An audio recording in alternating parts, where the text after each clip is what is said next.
is a fan of trading shares.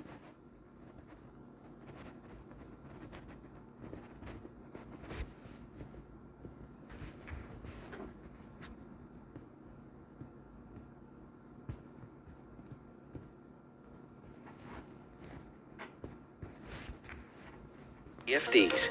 And this is Marley. He is enthusiastic about options. In a repopulation facility, one day after the event that caused humanity's extinction, there are 63,000 embryos and no human occupants yet. The mother robot, whose main mission is to raise the new human population, is getting ready to raise the first human being after the event. She opens the canisters containing the embryos, takes out the first one, and places it in a gestation chamber. The embryo will gestate into a baby in just 24 hours within the artificial womb. Mother waits patiently, as bombs are heard outside of the facility. Once the fetus has developed into a baby, mother can begin raising the child into a human. The next sequence of the film shows the full developmental stage of the child. Baby is seen taking its first steps, laughing and crying, running around and playing, all under the watchful eye of mother. Baby turns little girl in no time and can be seen making origami animals with mother, dancing ballet, and putting stickers on the robot. One day, the child asks mother why there aren't any more children there, and mother takes her to the embryo room to show her the rest of her siblings. 13,867 days after the event, the repopulation facility now has one occupant. Daughter is already a teenager. She wakes and watches some videos on her tablet while having breakfast. Mother comes in and her hand starts to glitch, so daughter insists to take a look at it.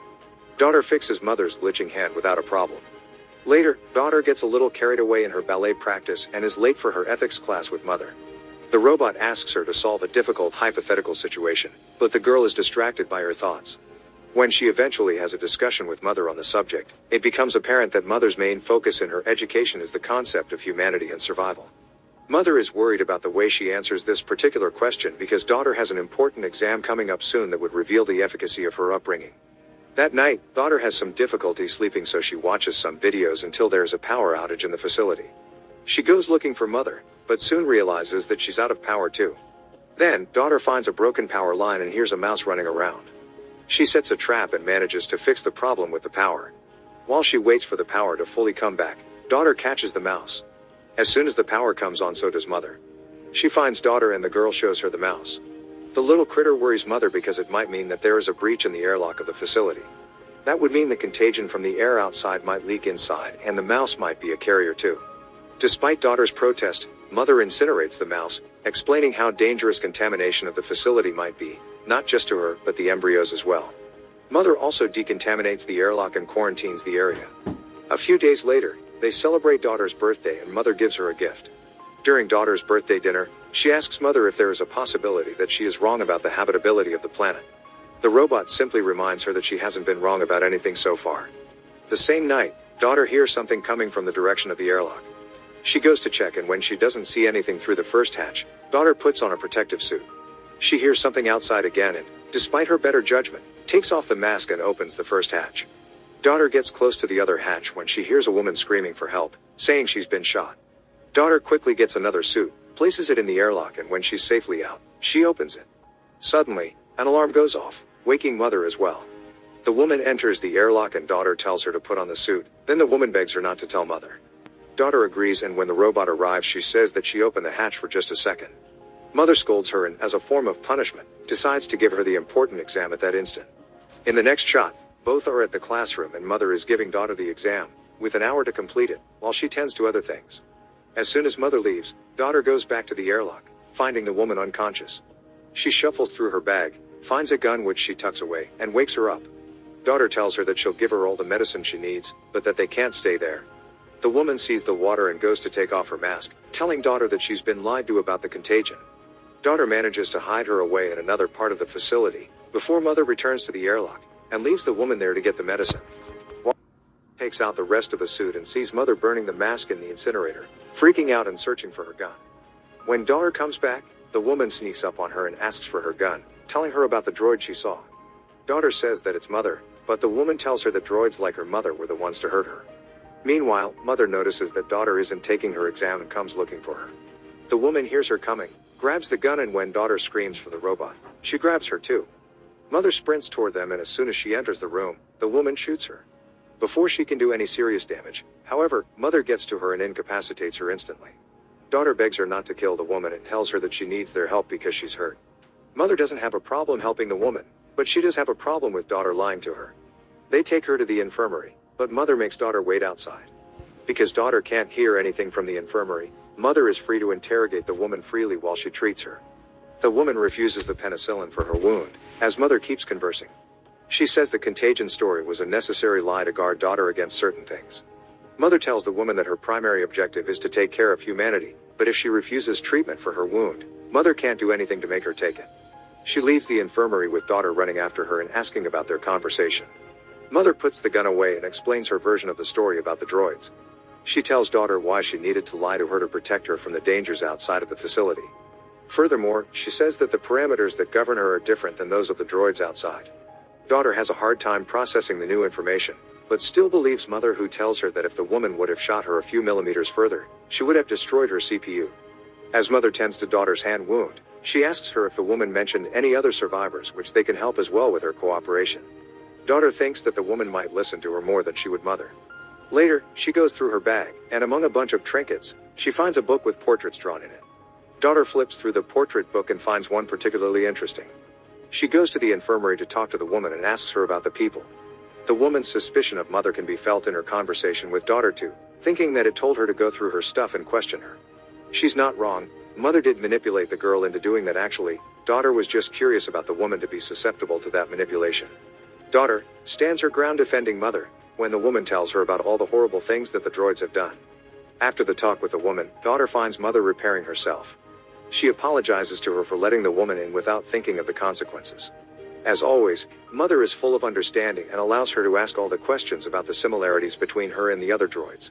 Daughter's questions feel like jabs, but mother still dodges all of them and manages to learn a few things from daughter in return. Lastly, daughter tells mother that the woman is getting worse.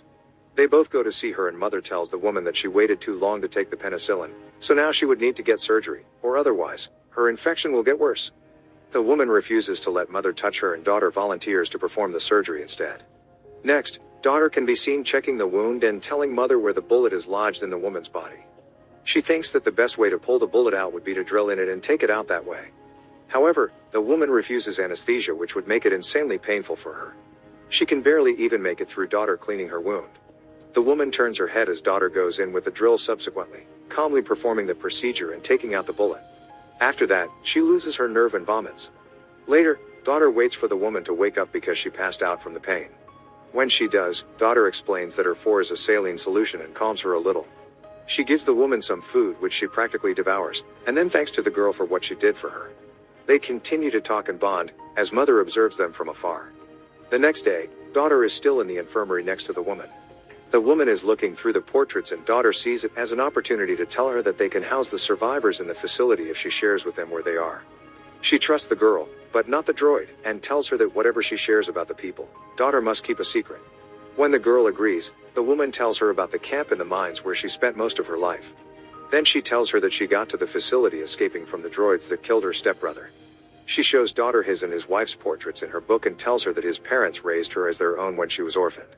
Daughter asks about the portrait of the boy she saw before and the woman tells her that he's about her age. The girl keeps insisting that they should bring the survivors there, but the woman gives her the alternative to join her and the others in the mines where it's safer. Mother interrupts their conversation and tells daughter that the woman needs to rest while she needs to do her exam. As the two of them leave the infirmary, mother tells her that the bullet fired in her chest matches the one daughter extracted from the woman's wound. Droids don't use the same type of gun, so mother implies that another human might have shot the woman, possibly with good reason. Daughter is worried by the information but still doesn't share the woman's secret. The important exam that daughter takes is constructed around psychological and ethical questions, checking her judgment and empathy levels alike. Meanwhile, mother goes through the woman's things and activates a locator that she will return in the bag. The two last aspects of the exam are the physical and medical. Once complete, mother tells daughter that her results are better than ever. As a reward, she lets her pick an embryo from the lot and finally have a sibling as she has always wanted. Mother commends her for being patient over the years and demonstrating great character. Daughter chooses a male embryo and puts it in the gestation chamber, which sets the timer for 24 hours until the baby is fully formed. Mother and daughter have a nice moment together. The woman makes a weapon when daughter comes to the infirmary to confront her. The woman instantly makes her doubt Mother's story about the bullet, convincing her to check for herself. So, later that night, daughter takes Mother's broken hand and uses it to open the cabinets where the bullets are kept. Making the side-by-side comparison, daughter notices that the bullets are of completely different size and that Mother lied to her. While still in the storage room, she finds a drawer with no label on it. Inside, she finds documents labeled for embryo number 2. Daughter checks the embryo containers and realizes that she wasn't the first, but the third child that came out of that lot. The documents state that the subject was a failure, but the child in the photo looks like daughter when she was younger. Daughter also checks the incinerator for human remains and finds a human jawbone between the ash. The document has the subject as aborted. All of this information breaks daughter's world apart and she goes to talk to the woman again, admitting that she was right about everything. The woman tells daughter that everything she feels is natural and human, unlike Mother who feels nothing for her because she can't. That prompts daughter to ask how long it would take them to get to the mines, for she has made up her mind that she will go with her there. However, the girl wants to wait for her brother to gestate fully so she can take him as well. She's not afraid only about leaving him with Mother, but the others as well. The woman tells her that they can leave and get help from the people at the mines, though daughter is adamant about taking her brother with her. They will wait for him, then come back for the others later. The next day, daughter packs the supplies for their journey when Mother catches her doing it. She lies to her that she's taking the stuff to spend some time with her brother, so Mother takes her to the kitchen to show her how to mix his formula. Daughter gets anxious standing next to Mother, who comforts her by saying that she will make a great sister. Then, she exits the kitchen and locks daughter in because she knows what she's planning. Mother goes to the infirmary to confront the woman while daughter tries to get herself out of the kitchen. The girl quickly figures out to use a type of gas to freeze the glass and then break it. In the meantime, Mother plays a recording of the woman's conversation with daughter, letting her know that she's aware of their plan. Mother doesn't want daughter to have a miserable life like the woman and won't let her go. Suddenly, the woman sees an opportunity to attack her and manages to incapacitate the droid for a moment, but she just keeps on going, grabbing her by the throat. Meanwhile, daughter thinks to activate the fire alarm, which draws Mother's attention and she releases the woman from her grip. As the droid goes to investigate the possibility of a fire, the woman escapes and finds daughter in the maze of the facility. She convinces the girl that they will come back for the others if they escape the facility now and get the people from the mine to help them. They get to the airlock, but Mother finds them there fast. When she sees her approaching, the woman grabs daughter as a hostage to make Mother open the door. With no intention of getting daughter hurt, Mother complies with her demand, and the two of them escape the facility finally. Suddenly, daughter is confronted with the realities of life outside and attacks the woman. She subdues her and tells daughter that they need to find cover. As they walk toward their destination, they immediately get tracked down by the droids, though they hide in the cornfield to stop them from following. Daughter asks the woman about the cornfield and she tells her that it showed up with the other droids 6 months prior. Before that, humans could hardly breathe the air. After a long journey through the desolate landscape, they arrive on a beach with a massive shipwreck and tons of cargo containers. It's daughter's first time seeing the ocean. She doesn't take long to understand that the woman actually lives in one of the containers with a dog. The woman confesses that she fled the mines years before because the people that lived there began treating each other terribly when the hunger struck. She tells daughter that there is no hope in finding them because they've all gone mad. Daughter gets struck by the doom of the woman's life outside and feels terrible for leaving her brother behind. Even with the woman doing her best to convince her to stay, daughter eventually leaves her behind and goes back to the facility by herself. When she arrives before the facility, the droids guarding it aim their weapons directly at her heart. However, when daughter demands to speak to Mother, they let her pass without a problem. The door opens for her to enter and she immediately disables it, to stop the droids from coming inside. Daughter grabs an axe and starts looking for Mother, when she hears her brother crying and Mother telling her that she's glad for having her safe at home. When the girl peeks at Mother and the child, she decides that she wants to see him up close. Mother tells her to come closer but leave the axe behind. As Mother explains her purpose and the purpose of the facility, daughter keeps dropping her guard. The droid tells her that her objective was to make a better human, superior to the ones that destroyed the planet as well as themselves. Even though she was the one to ultimately create the extinction event, Mother did it all to elevate her human creators to a higher level. Daughter asks to hold her brother and approaches Mother, then finally drops the axe, as if she's made her decision about what needs to be done for the future. Mother calls him perfect and daughter confronts her about the way she handled the other children before her. The droid tells her that she's holding the baby too tight and walks toward her when daughter flees the room, trapping Mother with the door. She goes into the other room and gets the gun, as the other droids begin breaking down the airlock. Mother tries to free herself from the door as well, when daughter shows up in front of her with the gun, telling her to call the others off. The droid explains that there is no difference between her and the other droids and machines on the planet. They are all Mother, a single consciousness with numerous bodies. Daughter lowers her gun, realizing that mother did kill all the other people. Mother gives her the option to either stay with her and raise her brother or leave the facility without him. Daughter gives her the third alternative, which is for her to take care of him herself, to do what she was raised to do. Daughter asks mother for a chance to show her what she is capable of, and the droids stop breaking down the airlock. Mother tells daughter how to disable her. She shoots her CPU, after saying that she won't need her anymore.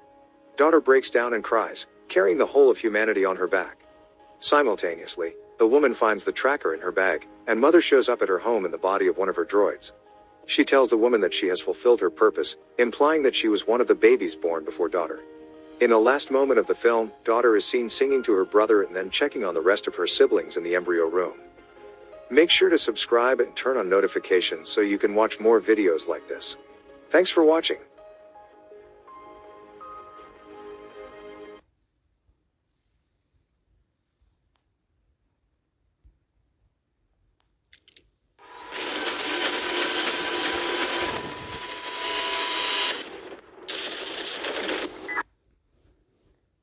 Hello everyone, this is Mr. Brain Junkie here, and today we'll be talking about a fantasy action film called Gods of Egypt, forcing it to alter its course away from the planet.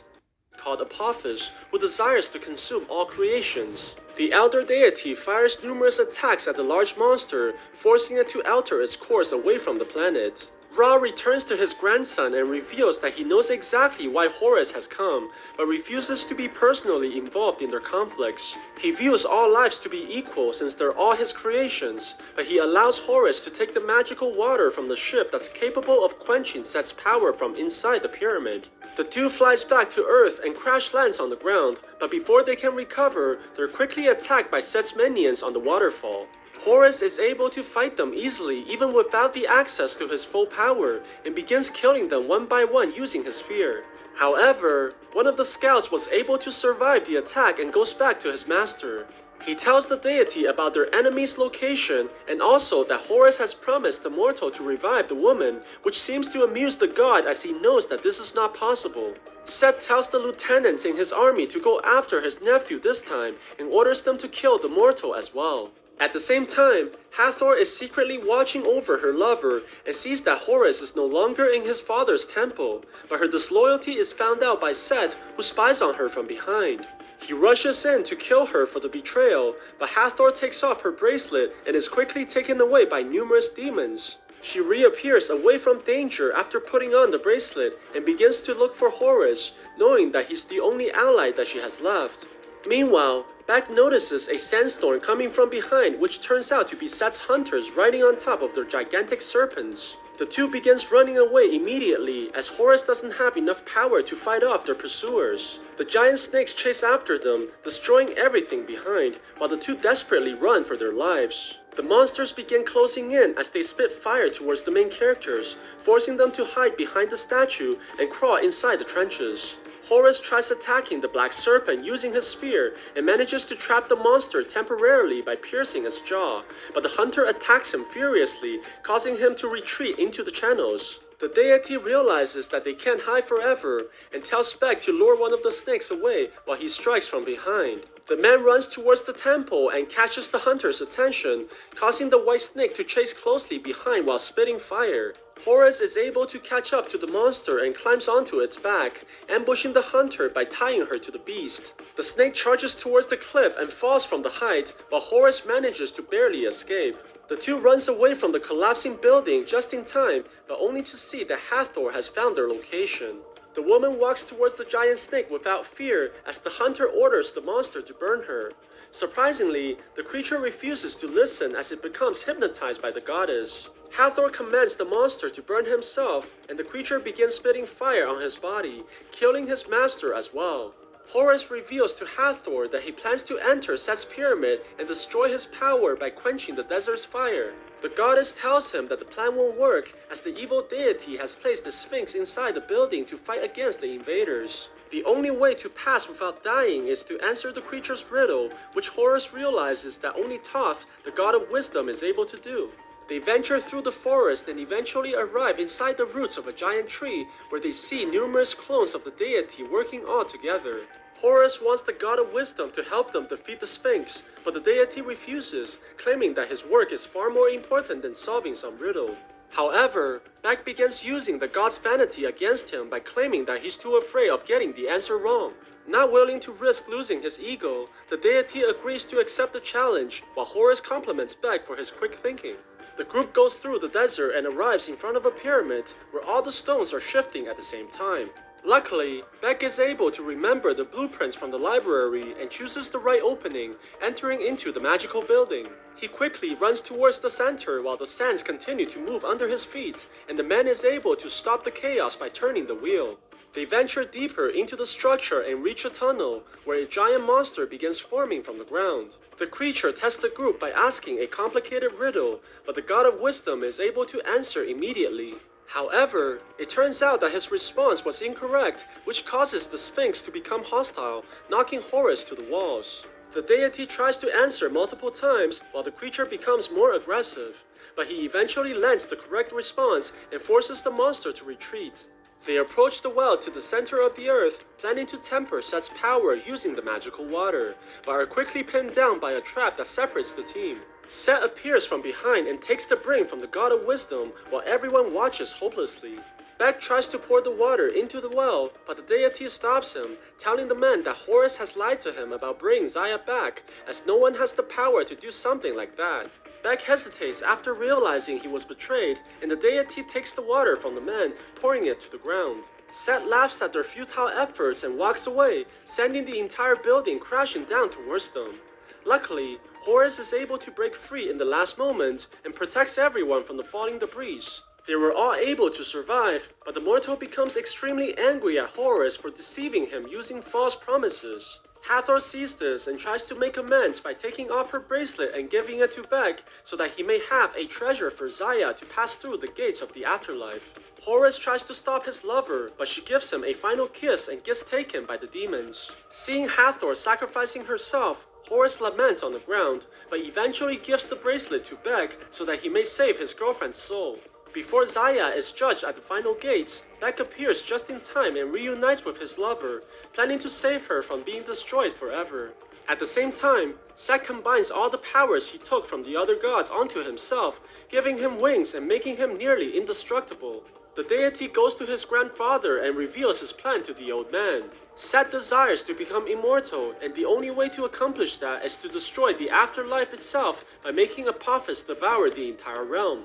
Ra tries to stop his son by firing a devastating blast using the spear, but Set manages to survive after combining the powers from all the gods. The deity stabs the old man in the stomach and takes the spear, blasting Ra using his own attack and sending him into space. Meanwhile, Beck notices that the gate of the afterlife is being disturbed, while Anubis tries desperately to save the realm using his powers. Zaya tells her lover to go back to Horus, as he's the only one who has the power to defeat Set and restore order to the world.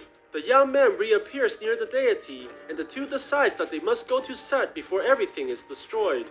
Luckily, a flying carriage appears in front of them, prepared by the gods who defied the evil deity, and they're able to travel quickly towards their enemy. At the same time, Set has returned with the spear of Ra, and he lures Apophis towards the Niles, allowing the monster to devour everything on the path. Horus lands on the pyramid and tries to attack his uncle, but Set was able to counter immediately. The two fight furiously as they exchange blows, but Set is able to gain the upper hand and eventually knocks Horus onto the ground. Before Set can destroy his nephew, Beck appears from behind and stops him using a rope. This angers the deity as he transforms and charges at the man, knocking him towards the wall. However, Beck is able to steal the eye of Horus as he gets tossed to the roof.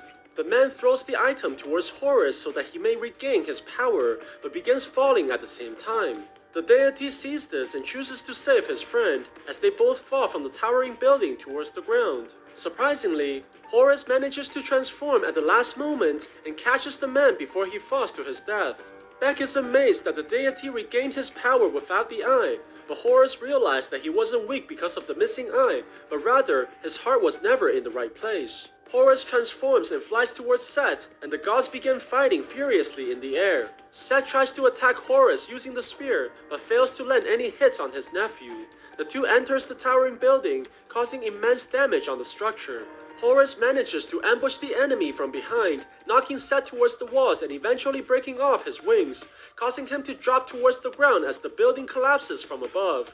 When the dust settles, Set is gravely wounded by the fall as Horus approaches him from behind and kills him using the Spear of Ra. The deity flies towards his grandfather, who's floating in space, and revives him by giving him the spear. The old man immediately goes towards the monster and shoots continuously at the Spear of Ra. The deity flies towards his grandfather, who's floating in space, and revives him by giving him the spear. The old man immediately goes towards the monster and shoots continuously at its body, forcing Apophis to turn away from his creation and run away from the earth. Horus returns to the city and sees that one of his followers has found his other eye, allowing him to finally regain his true self. He walks towards Beck, only to see that the man has died already from the previous wounds. Horus carries him towards Zaya, placing their bodies together and allowing them to finally rest. However, Ra appears in the last moment to thank his grandson and fulfills the deity's wish by reviving the lovers. Beck wakes up alongside his lover Zaya, and the two share a kiss in their celebration. Horus finally gets crowned and becomes the new king of Egypt, and he changes the rule regarding the afterlife, telling the people that they won't be judged by the treasures that they bring, but rather by the good deeds that they did in their lifetime.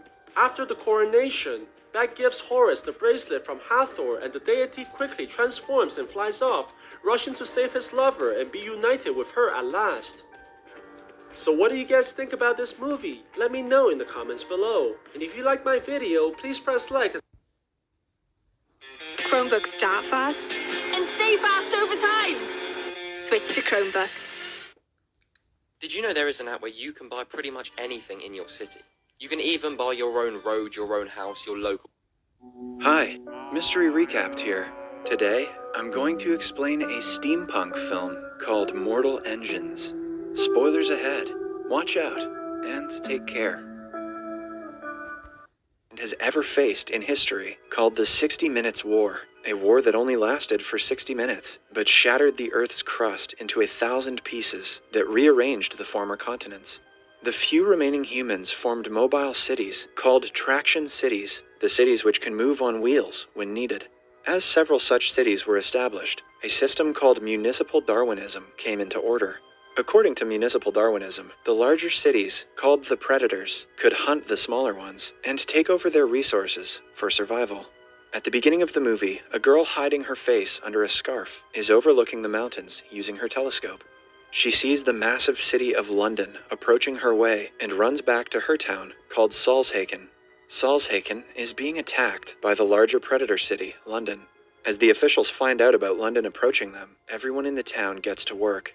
The engines start, and within seconds, the town transforms itself into a vehicle, ready to set off. London closes in on Salzhaken while it tries to escape. In London, many civilians enjoy overviewing the chase as they cheer for their city to win. The Lord Mayor of London is named Magnus Crome. He commands the operators on what measures to take. People from Salzhaken try their best to escape, but ultimately get caught under Crome's command. The town is then ingested into the Predator City. Inside London, we see various infrastructures. It has museums, where statues of minions are praised as American deities. It is revealed that people interpreted the aftermath of the 60-minute war however they pleased. Tom Natsworthy is a low-class apprentice historian of London. He works at the London Museum. Hi, Mystery Recapped here. Today, I am going to explain a science fiction drama. The movie starts with a brief montage of Earth in ruins, a solely inhospitable wasteland. Equipped with a suit that protects him from the heat and the UV rays. Like any other day, he's scavenging for supplies with his robot Dewey. When he walks inside a store, his measurements suggest that UV radiation levels in the area are quite high. Meanwhile, the robot picks whatever is left in the store. Finch is then seen taking some dog food. After leaving, he marks the area so that he can keep track of the places that he's already scavenged. In the next scene, Finch travels through a deserted town that has been ravaged due to the ozone layer's depletion.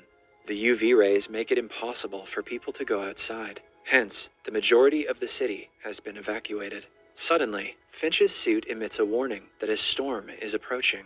He spins the truck around and slams on the accelerator while the giant storm chases him.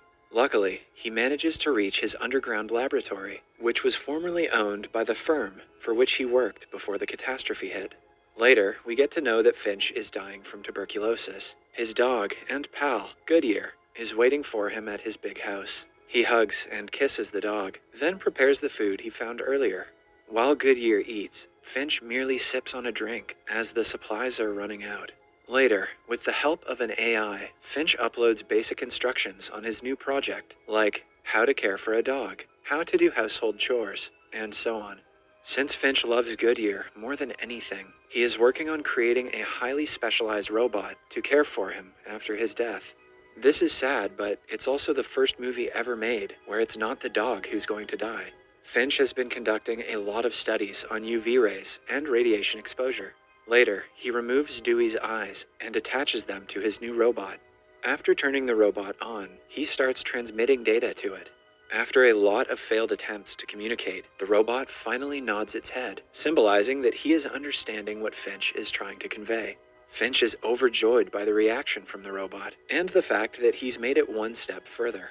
He also plays with his dog, believing that he might soon have a new friend. Finch then tells the robot to mention something about himself. The robot says that he has some rules, such as not harming humans. But the most essential rule is that in Finch's absence, he must take care of Goodyear at all costs. All of a sudden, the power goes out. Finch heads out to repair the wind turbine. He connects the cable, after which the lights are restored. Inside, the robot names himself Jeff. Meanwhile, a gigantic storm is seen coming their way. Finch comes back and connects Jeff to the weather station so he can make a forecast. Jeff says that 4 different storms will approach them in the next 24 hours, and they will not be able to avoid them. He also forecasts that it will last roughly 40 days.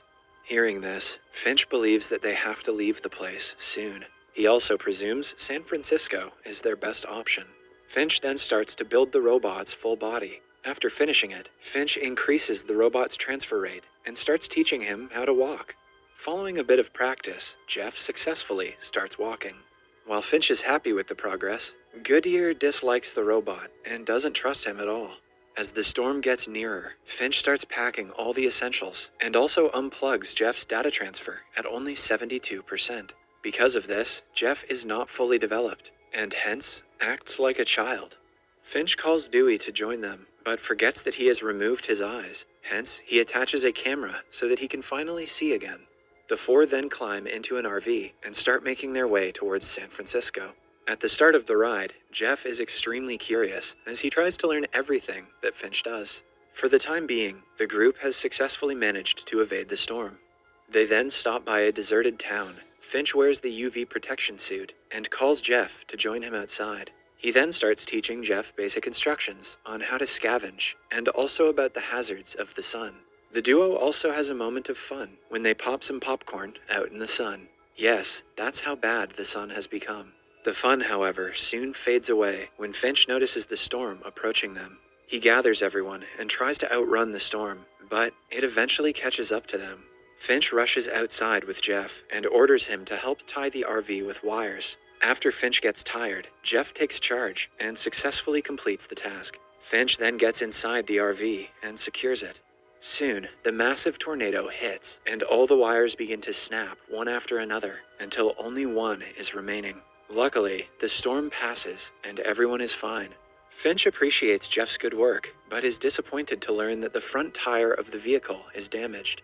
They have a spare tire, but do not have a jack to lift the vehicle. However, Jeff simply lifts the vehicle himself, using his sheer strength, and tells Finch to change the tire.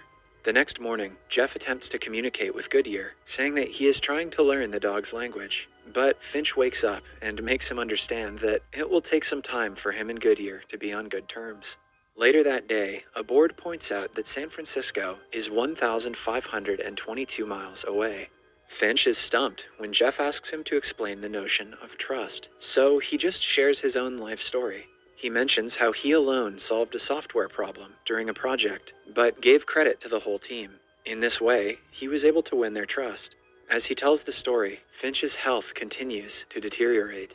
They then stop at a restaurant where Finch vomits blood. Realizing that he doesn't have much time left, Finch takes Goodyear inside the restaurant and starts playing with him. Meanwhile, Jeff is toying with the RV. He puts on songs while he tries to drive. Because of his clumsiness, he lets go of the handbrake, and the RV hits a car. When Finch confronts Jeff, he acts all innocent. He then reverses the RV, only to crash it again. A furious Finch demonstrates what happens to his skin when he steps into the sunlight. He then screams at Jeff, telling him that his only hang of it, and starts driving smoothly. Finch is pleased by this, but the doggo remains skeptical. At night, they stop by the road to camp. There, the beautiful northern lights can be seen, as the ozone layer is no longer present. Jeff suggests that they could drive at night, mentioning that daylight is hazardous. However, Finch teaches him that hungry people approach at night, and it's dangerous. In the morning, Finch vomits blood, and is also shivering. Jeff takes good care of him, asking if he should call the doctor. After that, they continue their journey. When they arrive in a major city, Jeff wakes Dewey, and the duo head out to scavenge for supplies. They come across a hospital, which looks looted, but Jeff has yet to learn that, so he continues his way inside.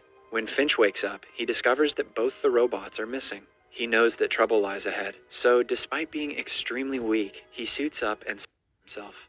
Meanwhile, Finch finds him. He apologizes, and turns off his power.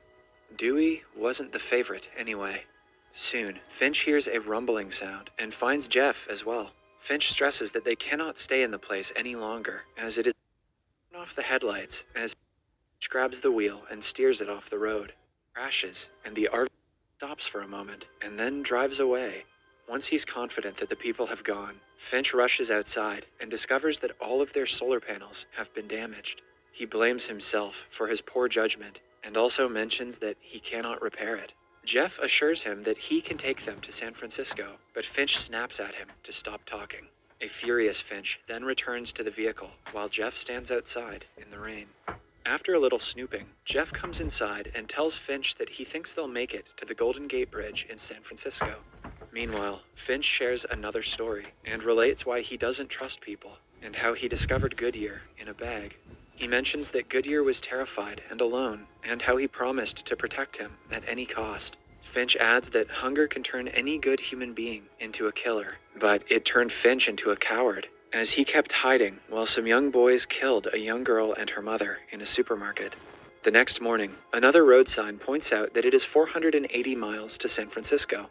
Jeff is on the wheel, while a weak Finch rests. Suddenly, Jeff notices a butterfly on the windshield. He pulls over, awakens Finch, and points to the butterfly. Finch gets up and stretches his hand out, only to find it unaffected by the sunlight. He then steps outside and feels the sun. The UV radiation has decreased to the point where it is no longer a threat. I'm no scientist, but this seems like bullshit. He sees a flower and another butterfly and laughs heartily. As they continue their journey, they pass flowering plains. Later, Finch gets dressed, and they decide to have a picnic in the sun, something he hasn't done in over a decade. Finch then shares some more memories of his past, while wishing that he could make more of his life. Hearing this, Jeff excitedly gets up, and explains that if they leave now, they will reach the Golden Gate Bridge in about 18 hours. However, Finch says that he can't make it. A saddened Jeff then promises to take care of Goodyear when he's gone. After that, Finch brings out Goodyear's ball, and the two engage in a game of fetch. He then hands the ball to Jeff, and explains that this is one of the first stages in creating trust with a dog. The two then have a brief moment of fun, before suddenly, Finch starts coughing up blood. His white suit is now covered in blood. When Jeff asks if he can help him, Finch responds that he has already done so. He then shakes Jeff's hand, and they hug. Here, Jeff is visibly upset, and we can see that he has emotions too. Jeff then assists Finch into the RV, where he lies down. Goodyear consoles Finch, while Jeff packs their belongings. Finch pats his beloved buddy on the back one more time, before passing away. The two then burn Finch on the plains, along with his UV suit. After they are done mourning, Jeff carries on Finch's daily routine, and feeds the dog. Later, they play fetch again. With Jeff, Goodyear starts to feel safe, and begins to change. Jeff also feels that Goodyear is now his responsibility, and the two set off again. He befriends Goodyear, who finally embraces him. When they finally arrive at the Golden Gate Bridge, Jeff constructs a memorial for Finch. There, they find several messages left by people for their loved ones, letting them know where they can be found. This concludes that there are more survivors, with the possibility of family members being reunited. In the final scene, Jeff sticks his drawing of Finch, Goodyear, and himself on the fence. The two of them then leave for somewhere new. Subscribe for more videos like this, turn on notifications, and leave a like to help the channel out. And himself on the fence, protection suit, and calls Jeff to join him outside. He then starts teaching Jeff basic. There are many different types of traders. There are the ones who follow their instincts, or those that research thoroughly before opening a position. Welcome back to Movie Recaps. Today I will show you an action, adventure, fantasy film from 2020, titled Monster Hunter. Spoilers ahead. Watch out and take care. It is said that there are new worlds out there, hidden from the perception of our senses. In this particular new world, humans coexist with a wide variety of large and savage monsters. There's also a mystical tower in the middle of the desert that is always surrounded by black clouds and lightning, and that's where a sand ship led by the Admiral is currently sailing to. Their trip is suddenly interrupted, however, when they're attacked by a monster that lives in the dunes called Diablos. It tries to knock over the ship by pushing it with its giant body, so the Admiral rushes to the wheel and tries to steer the vessel out of the monster's way. The escape is successful, but sadly, when trying to rescue Handler from falling off the ship, the hunter falls instead and is left behind in the desert. On Earth, Captain Natalie Artemis and her security team formed by Lincoln, Marshall, Dash, Steeler, and Axe are searching for a missing team of soldiers in the desert. The only clues they have are a recording of their SOS message. Welcome back to Movie Recaps. Today I will show you an adventure, comedy, family film from 2013, titled Jack the Giant Slayer. Spoilers ahead. Watch out and look for his uncle. The princess knocks on his door. Jack and Isabel climb down the stalk and see their city at its foot. They kiss, then wonder what the people down the stalk are doing. The operation to cut down the beanstalk is seriously underway. Meanwhile, at Gantua, Elmont waits for Roderick at the edge. He's woken up by the approaching giant army. Roderick arrives and goes over to the edge when suddenly Elmont attacks him and he drops the rest of the beans. They fall inside the entrance cave and struggle. Roderick asks for the giants to help, so General Fallon tells his men to dig him out. Roderick and Elmont fight and Roderick has the upper hand when Elmont manages to grab his sword and wound him. But Roderick pushes him almost off the edge again and Elmont grabs his knife and stabs him. The giants dig a hole through the stone but don't manage to get to Roderick in time before he dies. What they do manage to do is take the crown. General Fallon puts it on as a ring and becomes the king of the giants. Back at the foot of the stalk, the men have succeeded in cutting one part of it. When it begins to shake and tear apart, Isabel and Jack can feel it higher up. The sheer mass of the stalk begins to come down on the men in its foot. Jack tells Isabel to hang on. Elmont jumps on the top of the stalk before it collapses completely and General Fallon watches it go. Jack and Isabel ride the stalk and he uses one of its stems as a rope to swing away from it. The rest of the stalk that Elmont is riding gets almost to the palace and destroys a part of it, but not before he can jump off as well. The king feels horrible because he thinks that he has lost his daughter. Suddenly, his general approaches and brings her to him. Isabel tells him about Roderick and he says he's sorry. Jack leaves and when Isabel asks about him, the king goes after him.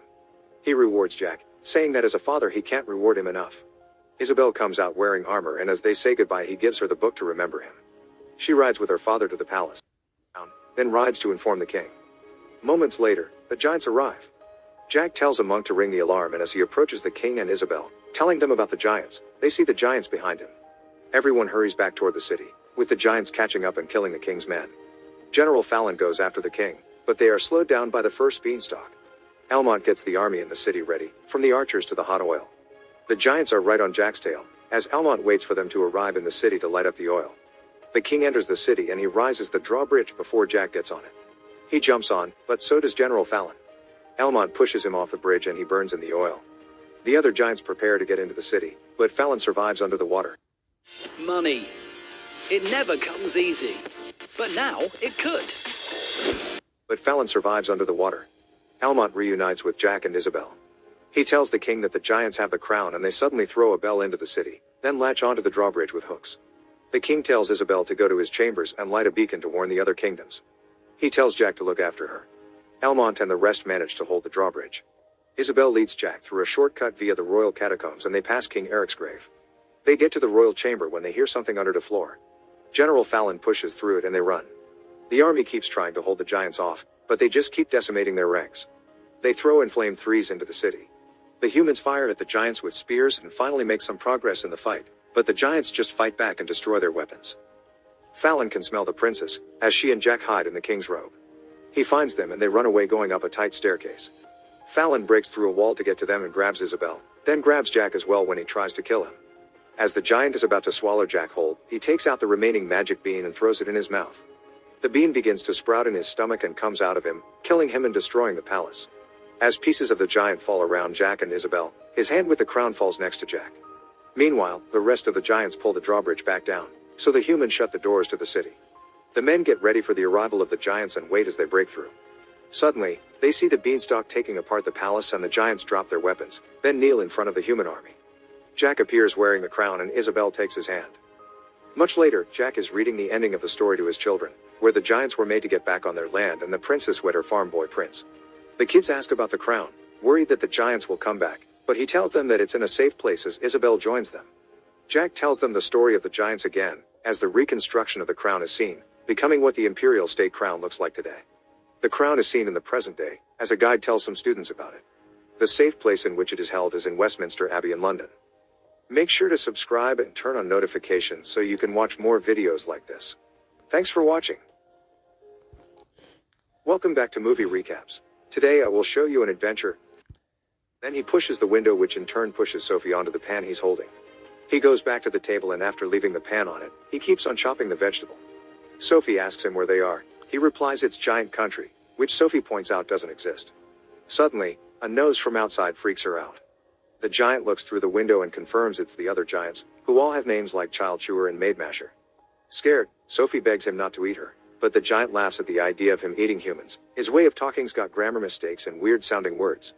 When Sophie reminds him he snatched her, he admits that's true and that he can't help thinking about her parents, but she points out she's an orphan and hated living in the orphanage, where they had lots of rules and punishment. The giant insults the matron for it as he gives Sophie back her glasses and she asks him if the other giants are also nice. He replies while filling his bowl with weird vegetable stew that no, the other giants do eat humans and also consider the nice giant a runt. Sophie doesn't understand why she's been brought here then. The giant explains he did it because he can't have her telling everyone about giants. That would cause the humans to come and lock them up like animals. No matter how much Sophie swears she won't tell and asks to be taken back, the giant refuses and tells her she'll stay there for the rest of their lives. After finishing his stew, which he doesn't like, the giant covers Sophie with her blanket to shut her up, but she asks to be taken back. The giant refuses and tells her she'll stay there for the rest of their lives. After finishing his stew, which he doesn't like, the giant covers Sophie with her blanket to shut her up, but she says she'll run away anyway. The giant picks her up and scolds her for it, reminding her that running away would equal being caught by the man-eating giants. Then he takes her to his ship bed and puts her inside the crow's nest, where she snaps and corrects the words he's saying wrong. The giant is You'll love to see your kids having fun online, just not too late. With Google, you can set a bedtime for their device, so they wake up ready to take on the day. Find a healthier balance for your family online. Download the Google Family Link app.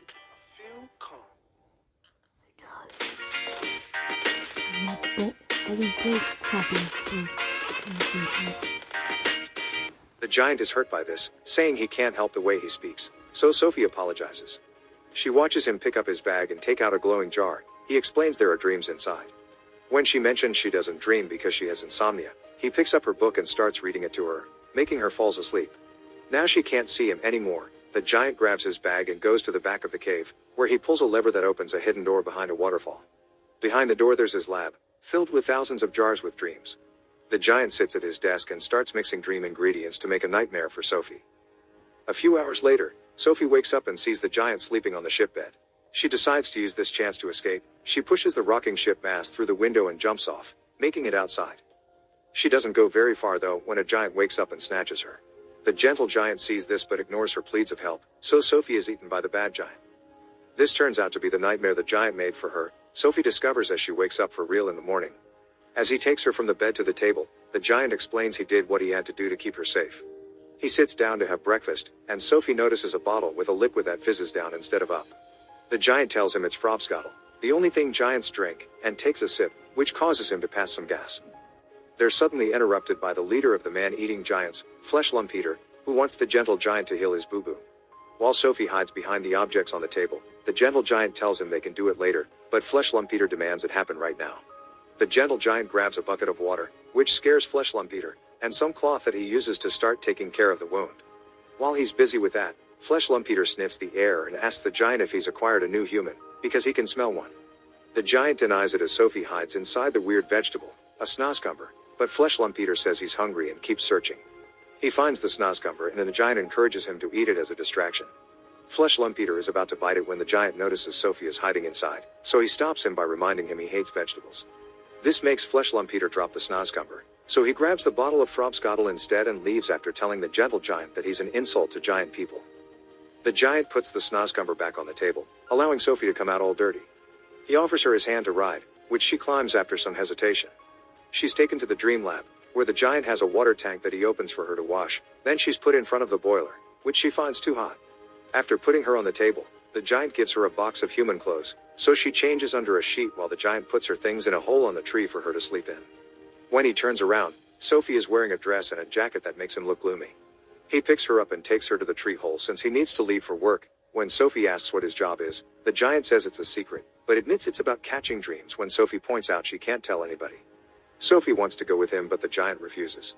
She tries asking again after turning around her jacket and coming out of the tree, begging and pleading over and over until the giant gives in and accepts.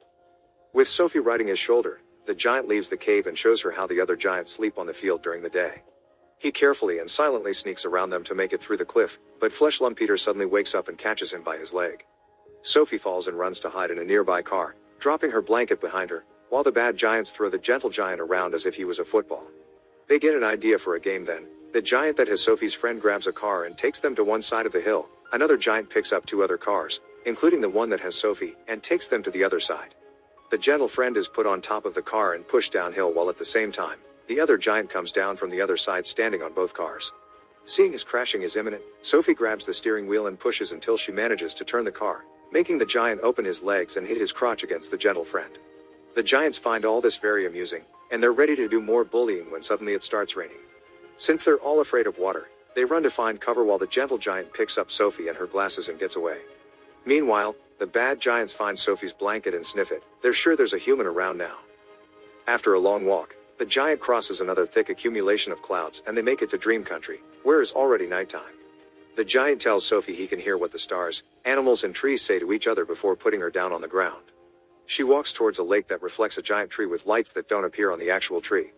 The giant admits then that he used to be called Big Friendly Giant before jumping into the lake. Sophie follows him and lands on the reflected land, which is the place where the giant catches all the dreams that are poured out from the tree's leaves.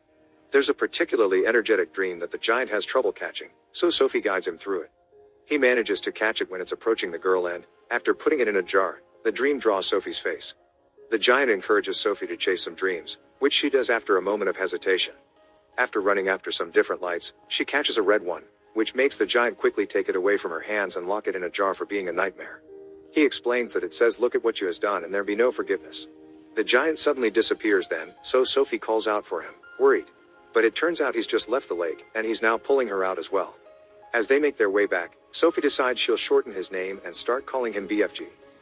A few hours later, they arrive at London, where BFG uses his dream trumpet to spread dreams among sleeping children.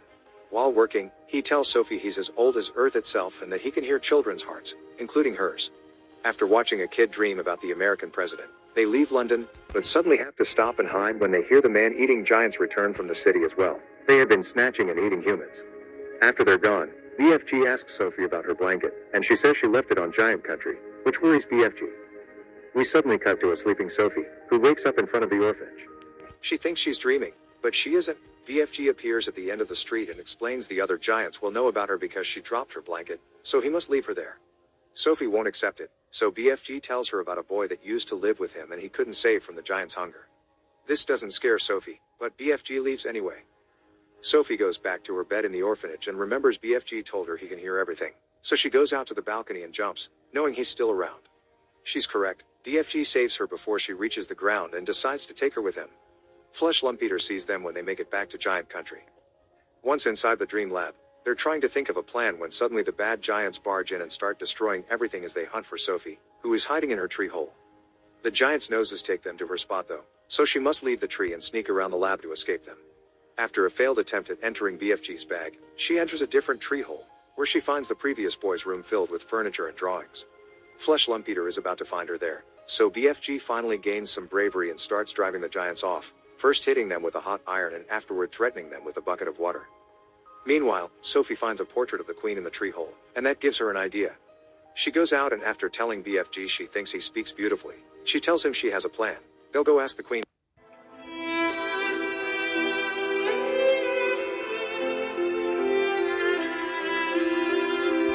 The queen realizes everything she's seen in her dream is true and asks Sophie to introduce them to her friend.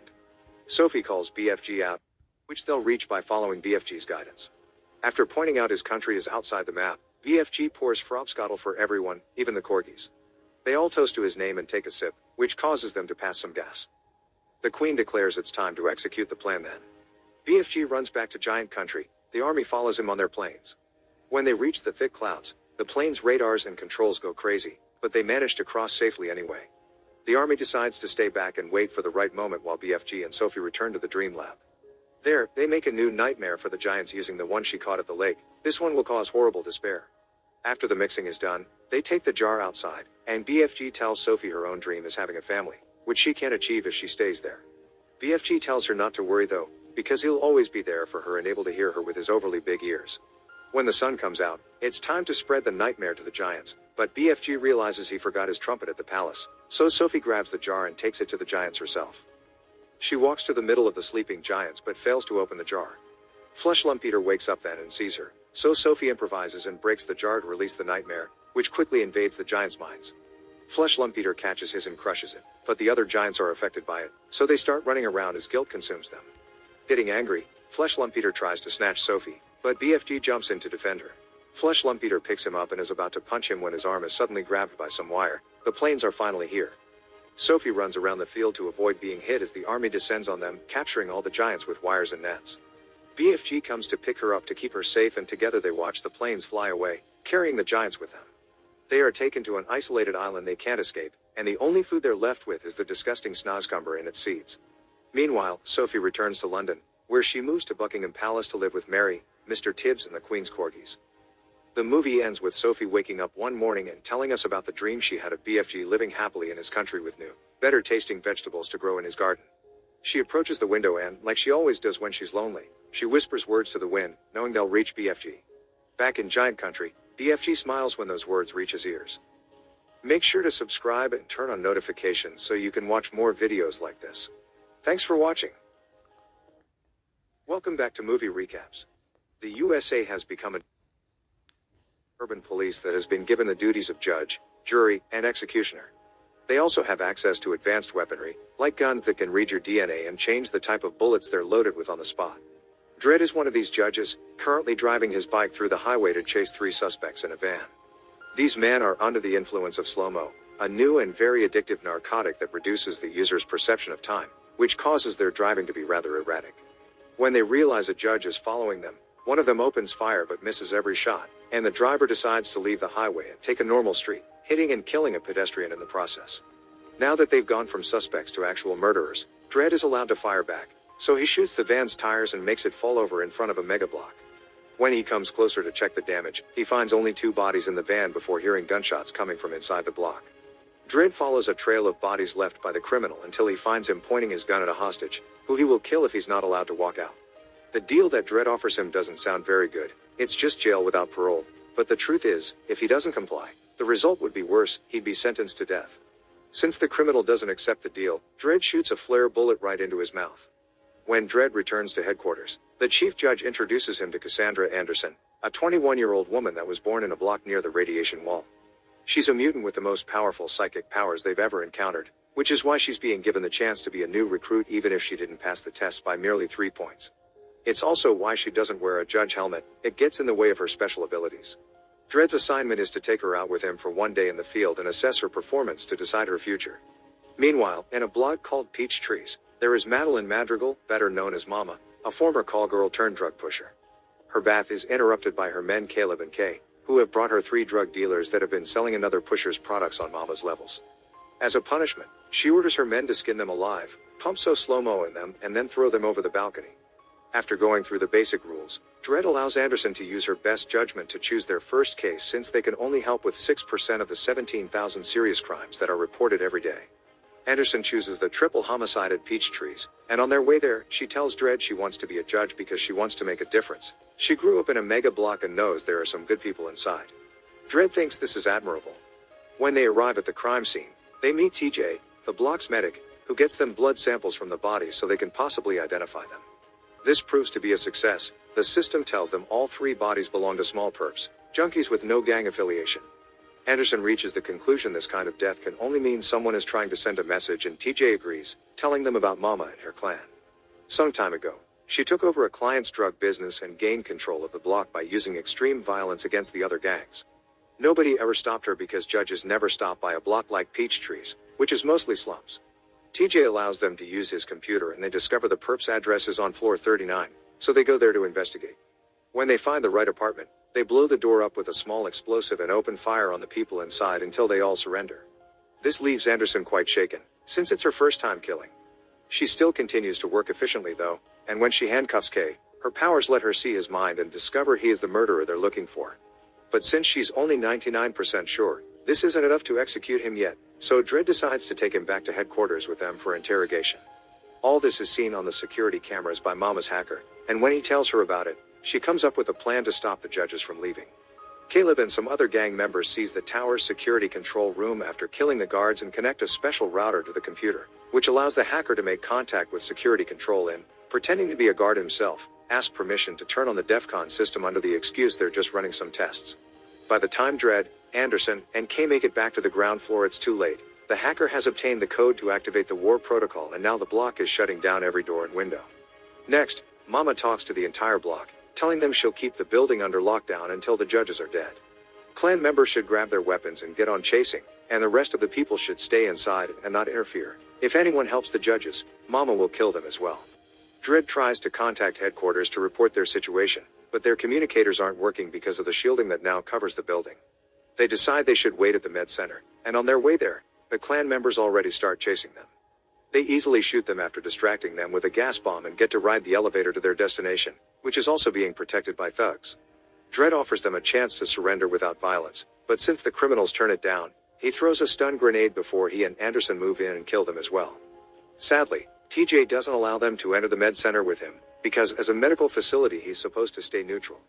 Accepting they'll have to go cover from now on, Anderson and Dredd switch their weapons to silencer mode, and Anderson wonders if Kay isn't a liability, but Dredd points out they can't just cut loose the prime suspect of a murder investigation.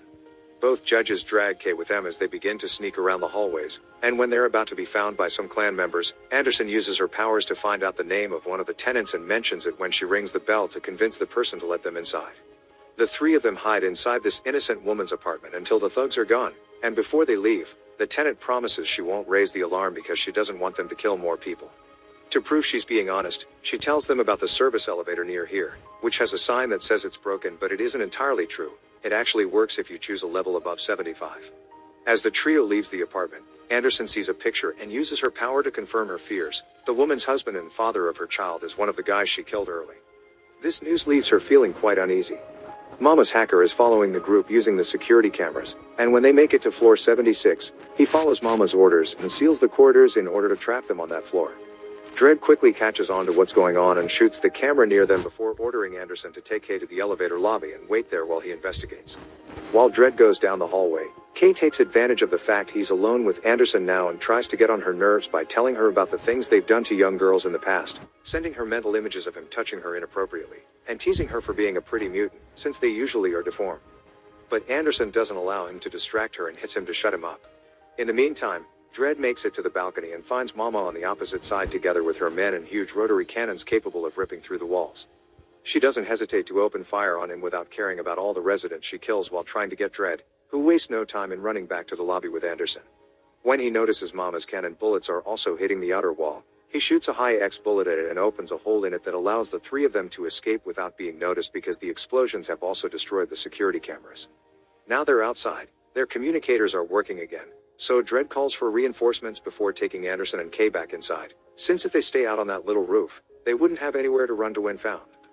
Among the smoke and the debris, they come across Mama's men, who are looking for the judges' bodies. Dredd shoots them all except for Caleb, who he takes to the balcony and throws over the edge for Mama to see it as a message. Afterward, he violently drags Kay into a classroom and starts beating him up. Dredd finds it suspicious that Mama is willing to kill so many residents and destroy an entire floor just to get rid of 2 judges, which must mean her actual objective is to save Kay from interrogation because he knows important information. If Dredd had killed Kay when they first found him, Mama would have let them go. Since Kay still won't talk, Anderson cuts in and asks Dredd to let her do this with her powers. She makes herself appear inside Kay's head, so he tries to scare her away by imagining shocking scenarios of them being intimate, but she counters them with some violent imagery of Mama's teeth near his groin. Now his defenses are down, she's able to read his mind properly and find out the details behind Mama's operation.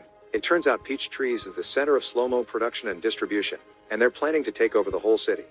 At that moment, more judges arrive outside the building. While being threatened with a knife by Mama, the hacker pretends to be a security guard and tells them their systems went down while they were running the tests because of a fire on level 76. When the judges notice the smoke coming from that floor, they believe the story. Meanwhile, Dredd and Anderson are discussing their options. Anderson thinks they should either run or hide, but Dredd thinks they should head straight for Mama and attack. Anderson disagrees and says they should wait for backup for the odds to be back in their favor, so Dredd gives in for now, trusting her psychic powers. After they leave the room with Kay, they are ambushed by 2 teenagers with guns they are too nervous to use. Since Dredd is now distracted by them, Kay takes the chance to jump on Anderson and grab her gun to capture her, pulling her with him into the elevator while Dredd stuns the kids that have finally dared to shoot when they got scared by Kay's sudden moves. Anderson is taken to Mama's base on the top floor, where all her henchmen are eager to torture her. She's saved by Mama herself, who orders everyone not to touch her yet before scolding and punching Kay for failing to kill the judges or himself. She would kill him now if she hadn't lost so many men already today. Knowing that the Department of Justice will come sooner or later to get their judges, Mama wants to make it all look like a simple bust that went wrong, so she forbids everyone to do anything to Anderson that isn't a bunch of bullets to the head and chest. While the thugs take Anderson away, the hacker comes to tell Mama that Dredd has reached a terminal and intends to talk to the entire building through the speakers like she did. He could easily shut him down, but they decide against it because this way, they can track down his location. Dredd's message is very simple. He reminds everyone that Mama isn't the law, he is, and anyone that helps her will be arrested as an accomplice. The message may be short, but it still gives the hacker enough time to find Dredd only 10 floors under them, so Mama sends more men after him. However, when they arrive at the terminal, they discover a body Dredd left inside as a decoy, and he actually is on the other side of the balcony, far enough to shoot a flare at them that kills them all with fire. Running out of options, Mama says to call 911, which means they are calling in for 4 corrupt judges that accept to work for her in exchange for 1 million credits. The hacker opens the door for them, and as soon as they get inside, the judges start making up a story about Dredd and Anderson triggering a turf war and dying in the pursuit of duty. TJ sees them and hears what they are saying, so he approaches them to tell them what actually happened, but they just shoot him in response. After meeting with Mama and making a deal with her, the judges split to find Dredd. The first one to do it is Chan, who plays pretend and tells Dredd he's his backup to distract him. Dredd, however, becomes suspicious that he doesn't ask about Anderson's status, and as soon as he points that out, the men begin to fight hand to hand. Chan overpowers Dredd for a short moment, but Dredd comes through and flips their positions, killing Chan and leaving the body on the floor for the other judges to find him. Meanwhile, Kay grabs Anderson's gun to kill her, but when the gun sensor doesn't find her DNA, it explodes and takes his hand off.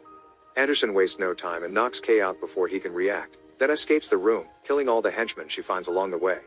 A moment later, when Mama finds Kay's body, Judge Kaplan offers herself to go after Anderson and kill her.